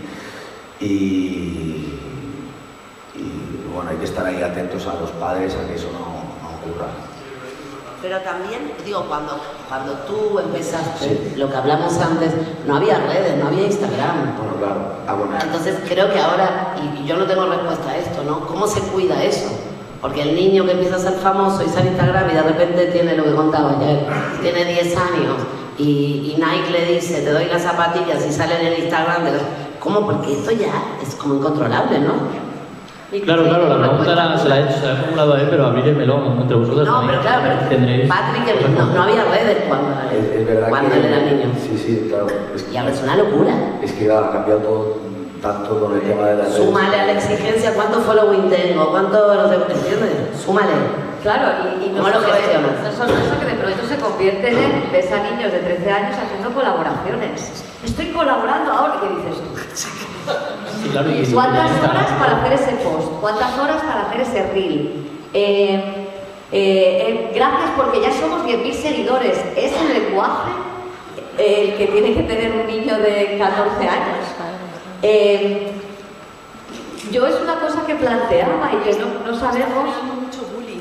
Y esta generando Que mucho preguntabas bullying. tú qué pasa con este niño cuando vuelve al cole. O sea, es muy habitual que estos niños sufran bullying en el cole, ¿no? Por las envidias que se generan. Claro, eso era como lo que... Es que puede ser muy venenoso en algunos casos, en otros a lo mejor no, en este caso pues mira fue súper guay, pero ahora encima con las redes y todo esto, pues es súper venenoso. Y eso que está, claro, pero ¿hasta dónde se legisla? ¿Quién prohíbe? ¿Quién no? Porque cuando tú estás en una producción tú no puedes hacer fotos del rodaje, no puedes hacer fotos en el set, no te puedes estar haciendo fotos con los personajes principales, pero es que es así, es muy goloso. Entonces, claro, de pronto llegan al rodaje y está no sé quién, y está no sé cuántos, y dices, hay que se haga una foto contigo, hay que se haga... Y luego, claro, empiezan a subir esas fotos. Entonces, no sé si voy a decir una barbaridad, no fijo, pero no lo sé. No sé, tal vez, sí, desde, o sea, las producciones ya, pero claro, es que prohibir, ya se prohíbe que no subas nada cuando se está rodando, pero cuando ha pasado el tiempo de rodaje y se está de promoción, tal vez las figuras de los menores no deberían de estar tan expuestas o no podrían exponerse en rodaje, no lo sé porque ¿quién legisla lo que sube? Claro, si a veces muchas veces son los padres los que manejan las redes sociales de los menores. Entonces, ¿quién legisla eso? ¿Quién da permiso a que se puedan subir fotos después de la producción? ¿Es la productora la que prohíbe? Me parece complejo porque me parece complejo ya dentro del mundo de las redes sociales todo. ¿Sabes? Pero claro, si de pronto eres imagen de... ¿no? El niño es imagen de Nike, imagínate. Y esta me regala zapatillas, no sé. No, o a partir de salir en la tele le ofrecen porque eso vende y entonces hacen los vídeos y a la chica le dicen te damos los maquillajes, entonces hace un vídeo como te maquillas. Eso es como es escalofriante, ¿no? Todos esos vídeos y tal, pero eso como cual no, que ahora que es ser influencer. ¿Qué es ser influencer? No, pero muchísimas cosas, pero eso me parece que escapa a ser actor, o sea, a que sea un niño actor, ¿no? Me parece que va... O sea, en general. Yo creo que hay una parte, como hay una parte muy particular de este oficio, que es hacer una alfombra roja, por ejemplo, que ahí puede estar controlado, regulado de una forma, y luego hay una cosa que escapa al sector, que es niños exponiéndose en redes. Entonces, este sector lo puede favorecer, sí, pero no es la única vía. Entonces ahí, cuando tú preguntas quién legisla, quién regula esto, creo que es algo que escapa también en parte al sector. Lo estoy pensando en voz alta, no sé. Sí, yo también lo estaba pensando, porque es un asunto ya social, ¿no? Es un asunto social. Esto ya se escapa del sector audiovisual y ya nos metemos en educación, Claro, lo que pasa es que el sector audiovisual es tan abierto y tan goloso en ese sentido y tan expuesto que como que... Claro, yo creo que tendría que haber como planes de aprendizaje y de supervisión de redes, pero global, ¿no? O sea, colegios, productoras, asociaciones de padres, o sea, porque claro, prohibir tampoco, ¿no? Porque está claro que prohibir no es una... Pero sí que hubiera mucho mejor como unas buenas prácticas, ¿no? Como manuales de buenas prácticas. Un poco también con especialistas, ¿no? Con psicólogos, pero como con que es que yo creo que es tan importante porque es tan importante porque les afecta directamente a la salud mental. Entonces es tan importante que debería ser general. O sea, igual que se hace en otros, no, perdón, una cosa que es igual que se hace con otros ámbitos, rollo, bueno, tú igual, no sé, no sé si me equivoco, pero creo que Netflix sí que tiene como unas sesiones para gestionar la fama en redes cuando cogen a actores, bueno, sí, con los actores que cogen, pero a raíz de todo lo que pasa con Netflix, ¿no? Y luego, iba a decir? Ah, sí, igual que se hace también, el otro día estuve en Suma, hicieron una charla antes de empezar el rodaje de una serie sobre cómo referirte a personas trans o no binarias, tal, como que puede haber como en el ámbito de niños, se acostumbrará también, pues, no sé, Que también quiero no ser tan pesimista en todo, ¿no? Porque, o sea, yo he visto como a niños participar en producciones les ha servido muchísimo para su vida. O sea, niños que a lo mejor no despuntaban en nada, que en el colegio no encontraban su hueco, que en la adolescencia y les llega con 15, 16 años, siguen la vocación, les cogen y empiezan una carrera estupenda que les da, o un proyecto, da igual, que les da mucha, que les enriquece, o sea, que también tiene algo muy positivo, ¿no? Yo creo que sobre todo lo positivo es como lo que de dentro del set, ¿no? Cuando se complica es eso, cuando se amplifica con comunicación, con redes, ¿no? Que ahí es donde habría que estar mucho más pendientes. Y cogiendo esto que estás diciendo tú de la parte positiva, hay niños y adolescentes que lo tienen muy claro y que se quieren dedicar. Y hay que apoyarles y ayudarles con formación, con los colegios, con cómo los colegios también, porque a un niño que quiere ser futbolista o que quiere dedicarse a motocross, el otro día me lo comentaba un productor, dice, yo fui a un concurso de motocross y allí había niños de 15 años dando botes, tirar, y dices tú, esto no está legislado. Y nosotros sí tenemos que rodar 8 horas o 5 horas. ¿Por qué? Como también ahí digo, la cultura y tener niños, adolescentes en pantalla que nos hacen historias maravillosas para hacer crecer la sociedad y que sirvan de espejo para otros muchos niños, para abrirse, para decir, no solo me pasa a mí esto, mira, he visto esta película que me ha dejado y me quiero dedicar a esto, o que un problema que yo pensaba que era mío es universal. Si no hay niños, no hay adolescentes con los que podamos contar con ellos para contar estas historias, que se le dé la misma importancia a nivel cultural que el deporte, ¿no? Que como, y aquí abro, si alguien nos escucha, una veda para poder legislar toda la parte de casting, toda la parte que ya lo estáis haciendo desde África, pero la parte de las horas, los tiempos, cómo se les acompaña, con gente que nos dedicamos a la infancia, a la juventud, que trabajamos en el mundo audiovisual, que nos consulten, ¿no? ¿No? Que no se legisle así. Pero bueno, esto es otro. ¿Hay alguna pregunta más? Hola, buenos días. Soy Rebeca, coordinadora de intimidad, también coach actoral. Muchas gracias, Tonucha y Ándice, por organizar estas maravillas de charlas. Gracias a todas vosotras y vosotros por compartir tan buen hacer. Y bueno, más que pregunta, también es un poco reflexión. Yo voy a preguntaros o hablar sobre esa parte del trabajo de la intimidad, ¿no? con los menores. Entonces, lo importante que es la información, ¿no? o el trabajar desde esa piedra angular que es el consentimiento.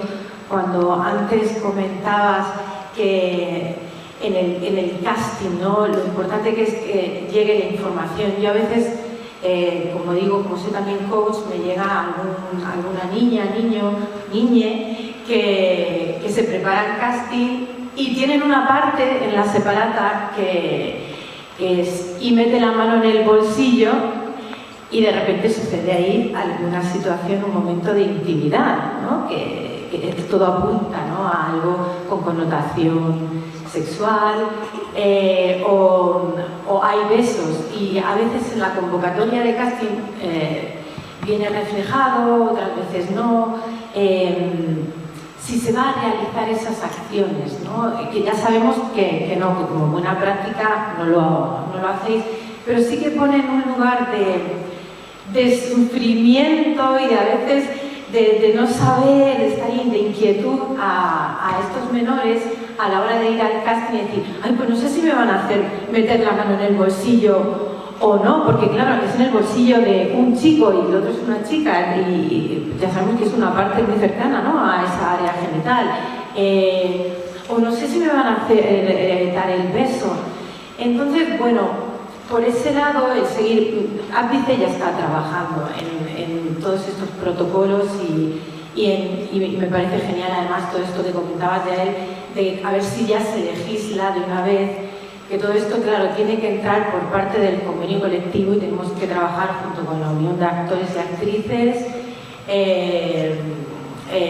productoras y, claro, los profesionales, ¿no?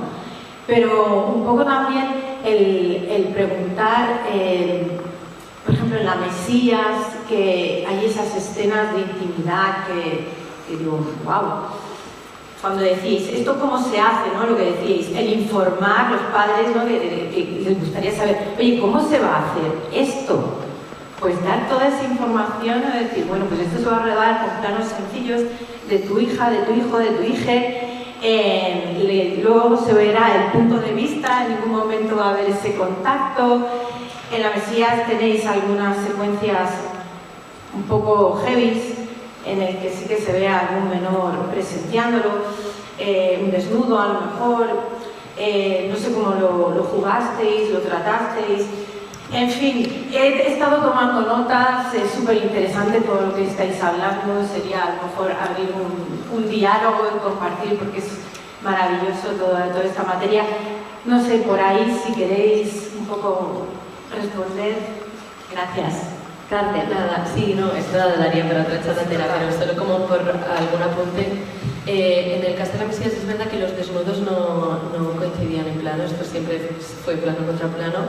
Hay una secuencia como con Ana Rojas y Carla Moral, que ahí sí que ahí sí que hay más, y ahí siempre dando el poder a la familia y a la niña, o sea, no contándole todo y sobre todo haciendo entender a la niña, trabajamos con la coordinadora de intimidad que hizo su trabajo con la niña también para asegurarse de que al menos en el momento había consentimiento para eso por parte de la niña. Y luego explicarle también desde el personaje por qué hace eso, porque esta mujer que hace de su madre habla así y entender que no es la norma y que es una cosa de un personaje extremo que dice esas cosas. Pero bueno, con mucho cuidado y mucho amor sobre todo, la verdad. Y desde entendiendo que a pesar de ser niños son personas y que cada niño es distinto y que cada niño es una personita diferente con sus necesidades. Sí. Sí. Gracias. Hola, ¿qué tal? Muy buenas. Nada, daros las gracias. Yo trabajo con niños pues en sectores pues que están tocados, desfavorecidos por diferentes circunstancias. Tengo un proyecto con niños con cáncer, tengo un proyecto trabajo con empresas que a lo mejor llevan el mensaje de defender a los niños contra el bullying, contra la exposición en redes sociales, y entonces trabajan y hacen talleres de teatro para reforzar esos mensajes. Y entonces me alegra mucho, me conforta mucho ver pues cómo estáis trabajando en cuidar tanto el alma y la sensibilidad de estos niños, y animaros y deciros que en mi caso, por ejemplo, con pacientes oncológicos, el poder del teatro es brutal. Es inmenso. Todo lo que comentaba Troncha al inicio, lo que comentáis también de cómo refuerza su autoestima, cómo entrando a través del juego reconocen cosas en ellos que evidentemente ya tienen, pero que necesitan ponerlas en práctica para darse cuenta de que las tienen. He trabajado con niños que han estado ingresados y solo por querer volver a las clases de teatro han encontrado una fuerza brutal para seguir de ahí. Entonces, muchos de ellos luego me preguntan, los padres, los que realmente conectan, ¿no? De 12 niños, pues luego hay 3 que realmente se quieren dedicar, ¿no?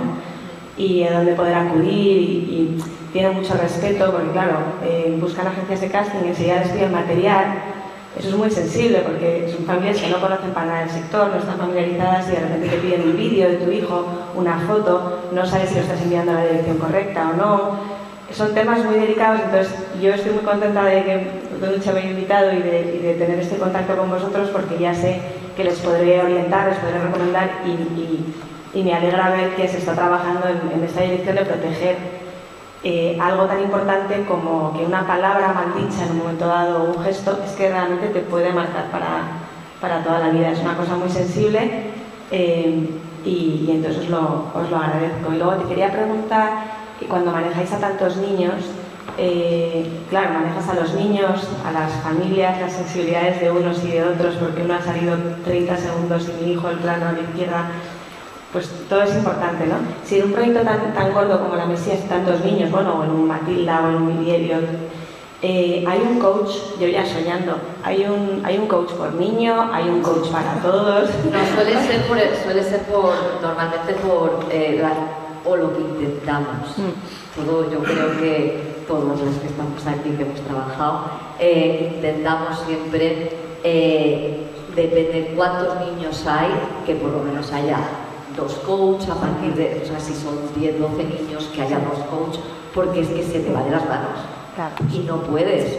El de Promis, por ejemplo, que yo estaba y eran tonos de figuración nosotros, y éramos 2, y aún así íbamos muy justas, ¿no? Entonces yo creo que todas intentamos, y ahí pedimos a producción que estaría muy bien que fuera una cosa que se estipula igual que en los colegios.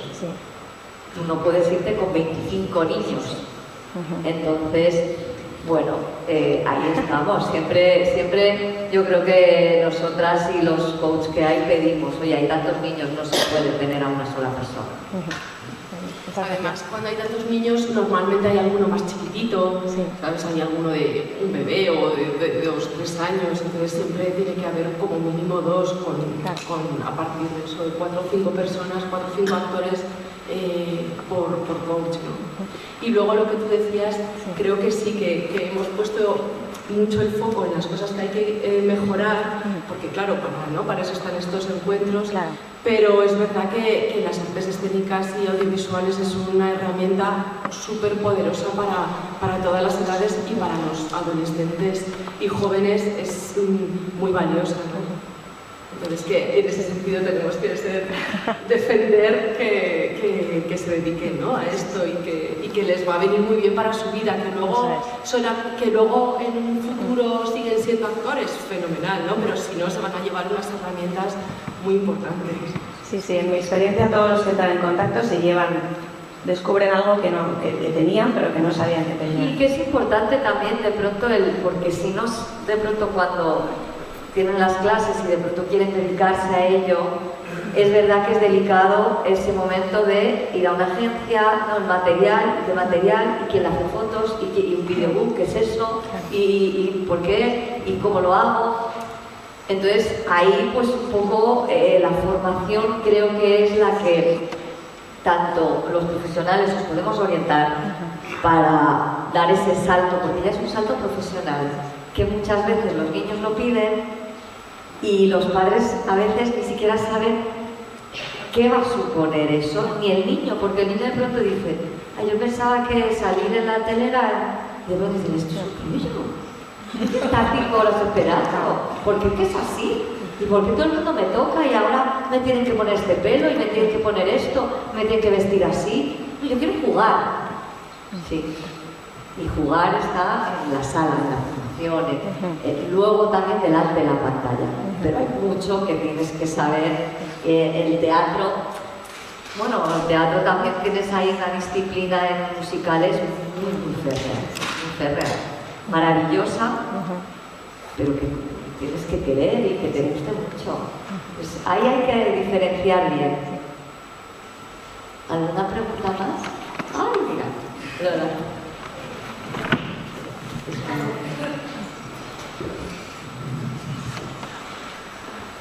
¿Qué tal? Muchísimas gracias. Gracias por toda la información, toda la... Haciendo números por acá. Sí, está bien. Bueno, yo soy de ODA, el Observatorio de la Diversidad de los Medios Audiovisuales de España. Y claro, bueno, siempre vengo un poco como para dar una perspectiva un poco interseccional, ¿no? Porque nos damos cuenta que cuando nosotros analizamos a los personajes de ficción que crea España en el audiovisual todos los años, ¿no? Y nos hemos dado cuenta que hay muy pocas niñas, ¿no? Muy pocos niños, muy pocas niñas, es muy raro, es muy difícil entender la interseccionalidad ya de por sí en personajes adultos o adultes, Pero pues en niñas sí que se ve una falta de interseccionalidad inmensa, ¿no? Entonces, yo quería sobre todo porque me pareció muy interesante, ¿no? Que empezamos a hablar como de racialización en niñas y cómo hay esta eterna excusa del capitalismo, ¿no? De como, no, es que si un niño vende más que el otro, si es racializado o no, o es blanco, ¿no? Pero ya en la ficción, y sobre todo creo que mi pregunta es un poco más para coaching de niñez, a veces me preocupa que no se tiene en cuenta la dimensión de la racialización y de las violencias que puede sufrir un intérprete menor, ¿no? Veía hace poco esta escena de Chinas que a mí me impactó sí, no sé si ustedes conocen un poco lo que hay detrás de eso para explicarme un poco mejor. Y es, en esta escena pues, había una niña racializada en el set, una niña china en el set que es la adoptada, ¿no? Y está hablando con su supuesta madre biológica por Skype, bueno, por videollamada. Y bueno, ya de por sí se siente una lejanía porque no hay planos en donde se entran donde la familia, sino hay planos solamente de la niña adoptada con su familia adoptiva, y le dicen que va a conocer a su madre biológica, ¿no? Entre comillas. De repente pues es en la pantalla una persona que está llorando, gritando, que no se le entiende, tiene un intérprete, y la escena es hiperviolenta, ¿no? Entonces, después se explica, o sea, ya en prensa, ya, no sé, en un coloquio se explica como que a la niña no se le dijo nada, porque la escena termina en que la niña termina bajando la pantalla del ordenador porque está conmocionada, está fatal, ¿no? Y pues sus padres blancos abrazándola como, hey, no, tranquila, ¿no? Entonces, ya después escuché un coloquio en donde se explicaba que no se le había dicho a la niña nada de lo que iba a suceder, ¿no? Que ese era estrés normal de la niña, ¿no? O sea, como estrés, una emoción real, un poco lo que tú contabas, ¿no? De cómo se podría jugar con las emociones, sacándolas desde otro lugar. Pero se contaba así como tan livianamente que a ella no se le había contado nada, que ya era la primera vez que lo veía. Y se contaba como un poco con cierto orgullo, ¿no? Como de cómo pasó esto, porque esto fue real, ¿no? Y yo me pregunto si, no sé si también desde casting, ¿no? O pues, es que desde coaching como que creo que lo veo un poco más claro, si hay una dimensión o se habla ahora un poco de cómo esto puede ser hiperviolento para una niña racializada en un set en donde es la única persona racializada que está pues, presenciando una cosa como muy fuerte, ¿no? La única persona que puede racializada al frente de una pantalla ordenador. Entonces quería saber si esto, porque me gustó mucho que dijiste que se está hablando de cómo tratar a las personas trans, ¿no? Pero no sé si es algo, y en caso de que no haya, pues ya tenemos trabajo.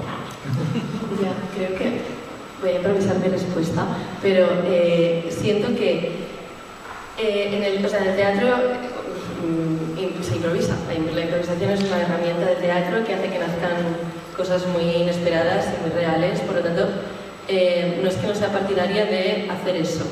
Pero lo que me parece es que en este caso, yo no he visto Chinas, pero por lo que cuentas me parece un abuso de poder, que es otro tema. Desde ser la única persona racializada hasta desde esta actriz no era actriz, o sea, no tenía formación como actriz, ¿verdad? ¿O sí? Una niña, bueno.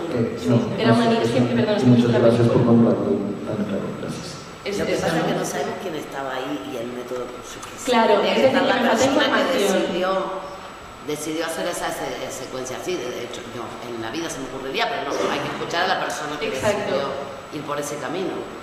Exacto, o sea, enseguida me han saltado las alarmas por cómo lo cuento. Aquí me falta información claramente, pero según el coloquio, por lo que has contado, me saltan muy las alarmas. la escena, es fuerte y si es real, es fuerte.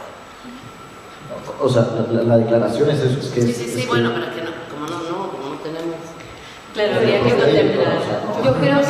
Yo creo que fuera de entrar en algo racializado o no, es una niña como cualquier niña, que no se ha gestionado bien la emoción y para ella ha sido dramático de verdad.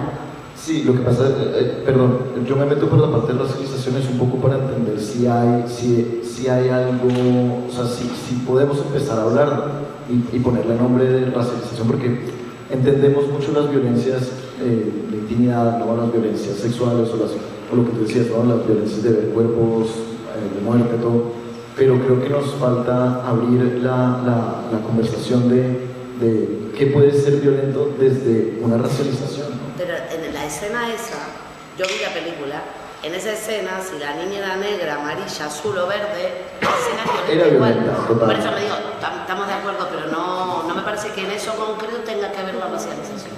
Me parece que es una cuestión de la escena, pero no me parece que tenga que ver con la racialización. Yo no estoy de acuerdo para nada, porque, o sea, creo que sí es violenta, sí o sí, pero es que la racialización le da, si tú eres la única niña racializada en el escena y ves que, o sea, te ponen eres la niña adoptada y ves una familia que supuestamente es tu madre biológica, que se supone dónde vienes, ¿no? De tal, o sea, hay una dimensión de la racialización que no podemos pasar. Sí, y si no lo vemos, yo creo que es un problema. En la realidad la niña es una niña que sus padres no sé dónde serán. En la ficción esa niña conoce a su madre biológica. En la ficción, pero en la vida no sabemos esa niña. Si el papá estaba al lado. Pero racializada, no podemos. Pero yo creo que sí, lo que estás planteando tú es que haya una mirada ahí que no se está teniendo. Pero no en el esa, como por no centrarnos tampoco en la película, en ese momento que tampoco no estábamos ni sabemos. Sí, agradezco que digas esto porque es verdad que esa mirada no está puesta, porque hay algo de esa racionalidad, tal y como lo has contado tú, que no se está poniendo esa mirada ahí. A pesar de que es violento para la niña, pero no sabemos realmente cómo fue. Entonces, pero te agradezco mucho porque sí creo que igual que hemos hablado de la diversidad en los castings y demás, es algo teórico, pero que no es real. Creo que es un Sí, exacto, disculpa, la escena es solamente una excusa para hablar sobre esto. Sí, muchísimas gracias. Creo que es algo que no ponemos la mirada y tú la tienes puesta. Y creo que deberíamos de tenerlo todos puesta. Pero sí, muchas gracias. No sé si hay por ahí había una pregunta. A ver si... Bueno, nada, yo primero quería daros las gracias por presentarnos a esta figura tan importante que es el coach, porque gracias a ellos, yo personalmente como niña me siento como más protegida y mejor. Y nada, yo como pregunta quería haceros, deciros que el tema de las redes sociales, que es algo que en nuestra generación está como tan presente y sentimos como esa obligación a ver, esa conexión entre un rodaje, una producción y luego ese marketing de ese rodaje en las redes sociales, si de alguna manera se nos explica cómo se debe hacer, porque es un mundo como tan grande, si hay algún tipo de educación dentro de lo que puede ser el rodaje para hablarnos un poco de cómo tenemos que hacerlo y eso, porque es un mundo tan grande que muchas veces nos sentimos muy perdidos, aunque estemos conectados todos los días, porque al final a día de hoy se ha vuelto una profesión también, influencers, este tipo de cosas. Pues creo que es una maravilla que preguntes esto, porque esto es para apuntar y con la legislación. Venga, otra cosita más. Ahí creo que se abren muchos melones aquí. No hay una formación concreta, pero sí que es verdad que... Pero bueno, eso es como lo del asesoramiento, ¿no? Que hay que buscarlo. Hay gente que ya está empezando a dar cursos, charlas, seminarios para una utilización sana de las redes, ¿no? O menos abusiva de las redes. Pero tú preguntas en concreto cuando ya te cogen una producción... Imagínate, o sea, dentro ya es como que está conectado el estar presente en las redes cuando te has vuelto de alguna manera conocido por por aparecer en esta producción. Entonces imagínate que te llega una propuesta de marketing de alguna marca de maquillaje y tú tienes que estar obligada a aceptarla. Y tú no quieres o no sabes cómo hacerlo porque eres una niña. Claro, ahí entra, y lo que yo creo que estás preguntando, obligada nunca te debes sentir, pero tal vez, claro, hay que ver los contratos, la promoción, lo que se firma, y ahí sí es muy importante cuando se entra en un mundo laboral, es un mundo laboral. Por mucho que entren los niños porque quieran, les gusten las artes escénicas, les guste el audiovisual, no deja de ser un mundo laboral. Entonces... Yo hay una cosa que recomendaría, porque claro, cuando un menor empieza, puede ser como al principio, que vienes desde el juego, ¿no? Como decía Patrick, ¿no? Aunque ya tenía un deseo porque ya iba a clases de teatro. Entonces, creo que, claro, a lo mejor ese menor, si está en una escuela, puede estar más guiado, si también tiene un representante, también está más guiado.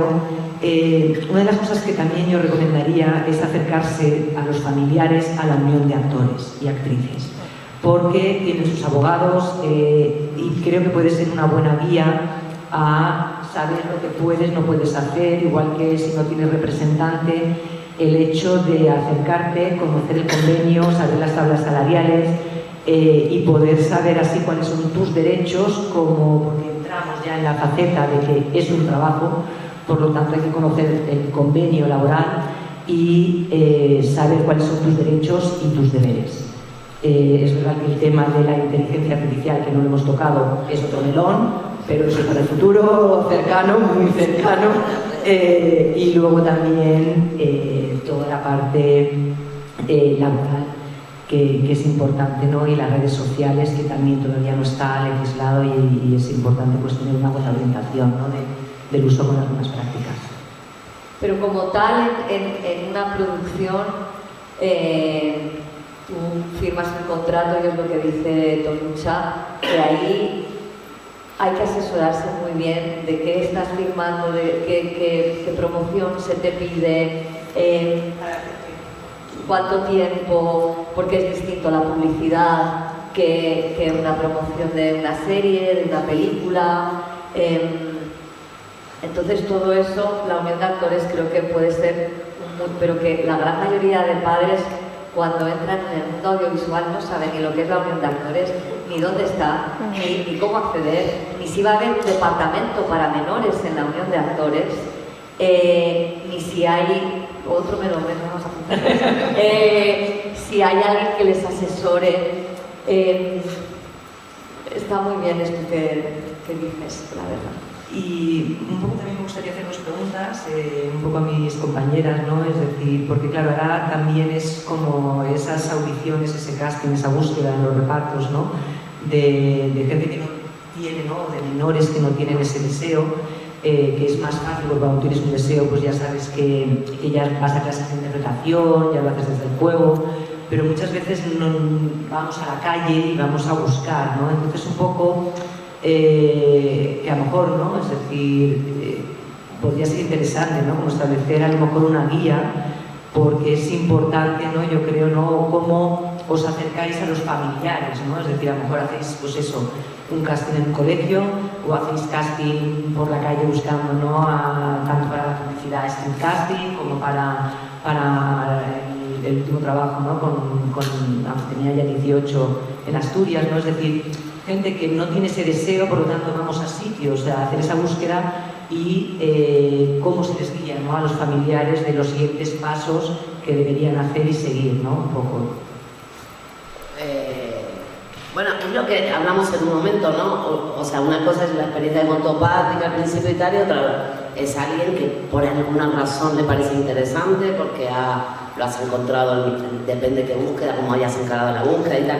Para mí el caso de Roberto, el de Nos Vemos, no es porque tenía 18.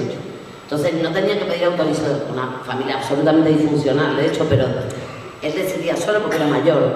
Pero cuando tienes un niño, conoces los padres, bueno, lo mismo que hablamos antes, ¿no? El padre que también tú recomiendas también según también los padres de esa niña, aunque sea... Claro, Y a veces quieren seguir y a veces no, y entonces cuando quieren seguir... Claro, mi reflexión, a lo mejor, ya como asociación, ¿no?, de las cosas que podríamos trabajar es el hecho de que muchas veces damos por hecho que a lo mejor los padres están informados, los familiares, los tutores, ¿no?, de establecer una guía que, aunque sea como tenerlo en la página web de Árdice, como cualquier menor que de repente pues hemos ido en su búsqueda, lo hemos encontrado, y de repente es como, ¿y ahora qué hago? Pues tener como esa guía de lo que debería hacer ese tutor. Bueno, nosotras solemos hablar mucho porque, o sea, son muchas pruebas, porque ves, no sé, que la niña de la ermita tiene 9 años, ves 500 niñas, luego ves 20 con la directora, luego vuelves a ver, y la ves muchas veces, y entonces todo eso hay que encajarlo, ¿no? Y hablar con los padres y tal. Entonces, como acompañar un poco lo que quiera la niña, si quiere seguir, o el niño, en este caso el niño, pues, si quiere seguir, si quiere tener un representante, asesorarlo con el representante. Y esa información no se puede subir todavía a redes, porque claro, lo primero es, tienes ese casting, dices, esto es una competencia, no puedes anunciarlo, no puedes decirlo, tal. Ya, pues sí. O sea, como establecer a lo mejor pues, esa guía de orientación a familiares, a menores, para que, toma, esta es la hojita, por si acaso que tengas claro como un poco los pasos básicos a seguir, ya que no sabes cómo funciona la industria audiovisual o de artes escénicas, ¿no? No se consulta con gente que estamos en contacto día a día porque de pronto no se puede rodar, o sea, no, tampoco se puede rodar a partir de las 10 de la noche. Perfecto. Pero entonces, ¿qué pasa? No hay películas donde los niños salgan de noche. Porque si es en verano, a la productora se lo pones muy complicado. Porque a las 10 de la noche no es noche encerrada. Entonces, ¿qué haces? ¿Te saltas la ley? ¿No te saltas la ley? ¿Por qué no se puede hacer a partir del verano? Cuando el niño ya no está en jornadas escolares, ¿no? ¿Cómo por lo menos tener en cuenta los proyectos, en qué momento, en qué... lo mismo, no sé, creo que habría que estudiar 8 horas diarias, no puede ser como... De lunes a viernes, 8 horas de lunes a viernes no puede ser... al colegio. No, al colegio no va. Pero creo que también hay que mirar cada proyecto, hay que mirar cómo se legisla, hay que mirar que en verano es otra época para los niños también. Yo creo que habría que, pues ya lo he dicho, abrir y consultar y decírselo a los... Pero una cosita, yo creo que aunque estén estipuladas esas 8 horas, que es horrible, también sabemos que hay productoras que cuidan también a los niños, a las niñas. El máximo lo aprovechan. O sea, sí, de todo. También trabajo con muchas productoras y veo las dos partes. Y luego con respecto a, en general, yo creo que primero está el ser humano, o sea, el niño, la niña, y luego está la obra y lo laboral. A esto me refiero a, si es de noche, que yo lo entiendo que puede ser un problema, pero igual que con la intimidad, ¿vale? Existe la técnica para, fingir eso. O sea, pues haces una noche americana. Si el niño se está poniendo en riesgo la salud física, emocional, espiritual, mental, ¿me entiendes? O sea, que son todo como... Yo creo habría que ir poco a poco analizando. Yo creo que hay que ir poco a poco analizando, poco a poco de pronto decir, pues lo mismo un viernes y no rodar hasta las 5 de la mañana, pues tal vez si son mayores de 13 años pueden rodar hasta la 1 de la mañana, ver las franjas de edad, ver las posibilidades, ver si el proyecto realmente necesita 5 noches porque es en un bosque, como dar una importancia a la cultura, a la historia que se está contando y a las necesidades del proyecto. Y en cuanto a lo que decía Tonucha también, esa cosa como desde ápice sería esa cosa de información de una hojita donde diga, estos son los pasos que te pueden pasar si te cogen. Estos son tus derechos, a dónde puedes acudir, quién te puede orientar, qué tienes que ver. Creo que es muy interesante para los menores que no os tenéis que hacer cargo de todo eso, sino vuestros padres o tutores, o también eso creo que clarifica, porque volvemos a lo mismo, encuadramos. Y cuando hay un encuadre, todo es mucho más claro. Eso me parece fundamental. A mí me gustaría también hacer otra pregunta a Patrick, y es que, bueno, ¿qué consejos, ¿no?, podrías dar a los menores, ¿no?, que a lo mejor pueden empezar como un juego, ¿no?, como decías tú, como luego tienen ese momento que a lo mejor ya se quieren dedicar profesionalmente y al final entramos en todo lo laboral, ¿no? Esa reflexión también de que es magia, ¿no? Yo creo que todos estamos aquí porque somos espectadores y disfrutamos con lo que vemos, ¿no? Pero el ser espectador son 5 minutos, como decíais, de brilli, ¿no? Y entonces todo ese esfuerzo que hay detrás, todos esos momentos que a lo mejor tienes en donde hay un parón, puede ser una frustración, o cómo convertir esa frustración en decir, pues voy a emplear ese tiempo en hacer otras cosas, ¿no? Entonces, ¿qué consejos podrías dar a todos los menores que nos pueden estar escuchando en streaming, que están en la sala, que luego verán en vídeo? Consejos doy porque no tengo, ¿no? Bueno, yo sí que forma parte de este trabajo, como la vida misma, o sea, sí que forma parte los momentos de parón y ahí es muy importante, yo creo, que cómo uno se lo tome, ¿no? Puedes tomártelo como no tengo trabajo, qué mal, no me sale nada, igual me tengo que dedicar a otra cosa, o puedes revocar la situación, ¿no? En mi caso, en los momentos de parón, aunque sí que me he enfrentado a frustraciones, ¿no?, y a ansiedad y al miedo a igual no vuelvo a trabajar, pero luego cuando lo veo con perspectiva, cuando he intentado aprender de esos momentos de parón y pues son momentos luego que puedes aprovechar y que puedes tener pues para mirarte a ti mismo, para viajar, al final los momentos de rodaje son como oasis, ¿no?, en tu vida, en el que 24/7 estás obsesionado con el trabajo y es maravilloso, conoces a gente maravillosa, pero luego vuelves a tu vida, ¿no? Entonces son momentos bonitos también para dedicarte a ti y para crecer personalmente, ¿no? Y luego en esos momentos de parón, si los enfrentas así, luego el siguiente trabajo viene con más ganas, ¿no? Y lo pillas con más fuerza. Pero bueno, es verdad que hay momentos difíciles en los que uno se tiene que enfrentar al abismo de no tener curro y es como te lo quieras tomar, y yo creo que ahí es donde realmente se ve a los actores, a las actrices, cómo se enfrentan a esos momentos, ¿no? Y yo he aprendido mucho de esos momentos y de hablar con compañeros de qué hacen, de cómo se lo tomáis, ¿no? Y mantenerse con la ilusión activa, mantenerse sano, mantenerse en tu lugar, ¿no? Para que el siguiente trabajo llegue con ganas y con ilusión. Pero bueno, esto es fácil decirlo y es un trabajo de vida en el que todos estamos aprendiendo, pero bueno, forma parte de esta profesión tan bonita, pues luego también tiene ese otro lado que bueno, hay que gestionar y ya está. Sí.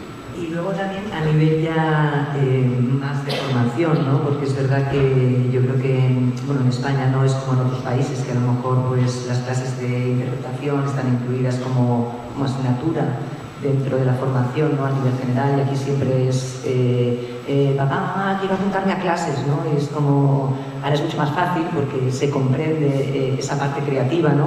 En mi generación éramos extraños cuando, diciendo, niño, ¿qué te pasa? O te podía casi llevar a un psicólogo, ¿no? Pensando que había un problema ahí, ¿no?, en dedicarte a las artes escénicas o a esta industria tan maravillosa, ¿no?, del audiovisual, ¿no? Entonces, bueno, también, ¿no?, es como siempre, yo creo, ¿no?, cuando miramos la pantalla y vemos lo que hacéis, siempre es como que habéis nacido sabiendo, ¿no? Entonces, la importancia, creo, a nivel de formación, ¿no?, que de repente un personaje tiene que cantar, un personaje tiene que bailar, parece que habéis nacido sabiendo, ¿no? Y cuando la gente os mira y os ve en pantalla, ¿no? O incluso cuando vas a ver una función, parece que es arte de magia, ¿no? Que ha venido de nacimiento, ¿no? Entonces, ¿qué consejos podrías dar, ¿no? A todos estos menores que tienen esa ilusión, ¿no? en la importancia, ¿no? de la formación?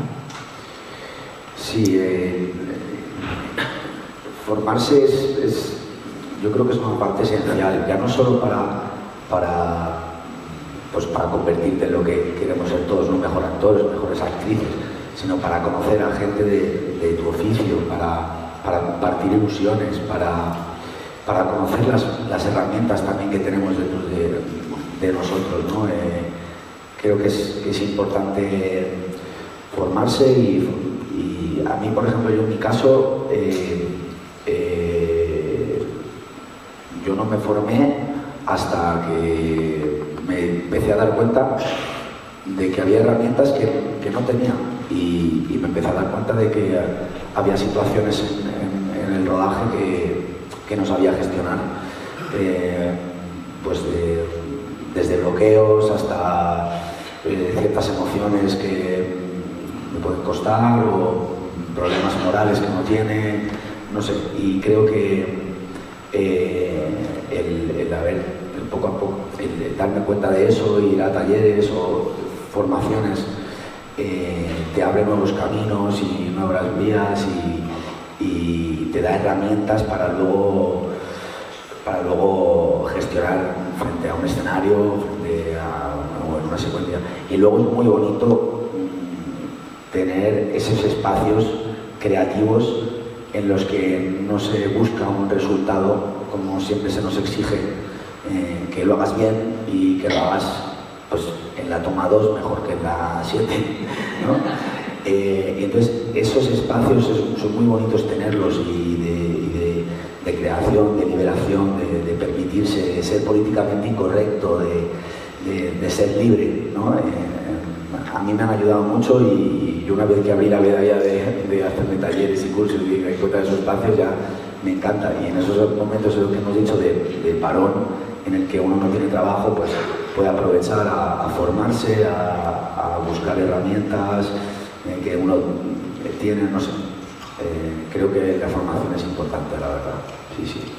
Pues recogiendo esto que dices, y una palabra que me parece muy importante, que es el oficio, y que ser actor es un oficio, y como tal conlleva muchas cosas. Muchas gracias, Patrick, Carmen, Alicia, Jimena, Flor. Gracias, Tonucha, gracias, Ámbice, por reunirnos aquí, a todos los que habéis venido, por escucharnos. Creo que han aparecido cosas muy importantes que tomamos nota porque nos hacéis reflexionar. Nosotros desde nuestra parte como profesionales os podemos contar, pero todo lo que venga de ahí, todo lo que venga de menores nos interesa, de padres, y creo que aporta para seguir creciendo, seguir abriendo nuestro imaginario, que todavía y bueno, que cada vez sea todo más legal, más cuidado y más protegido. Así que gracias por venir y bueno, hasta aquí termina aquí la charla que teníamos.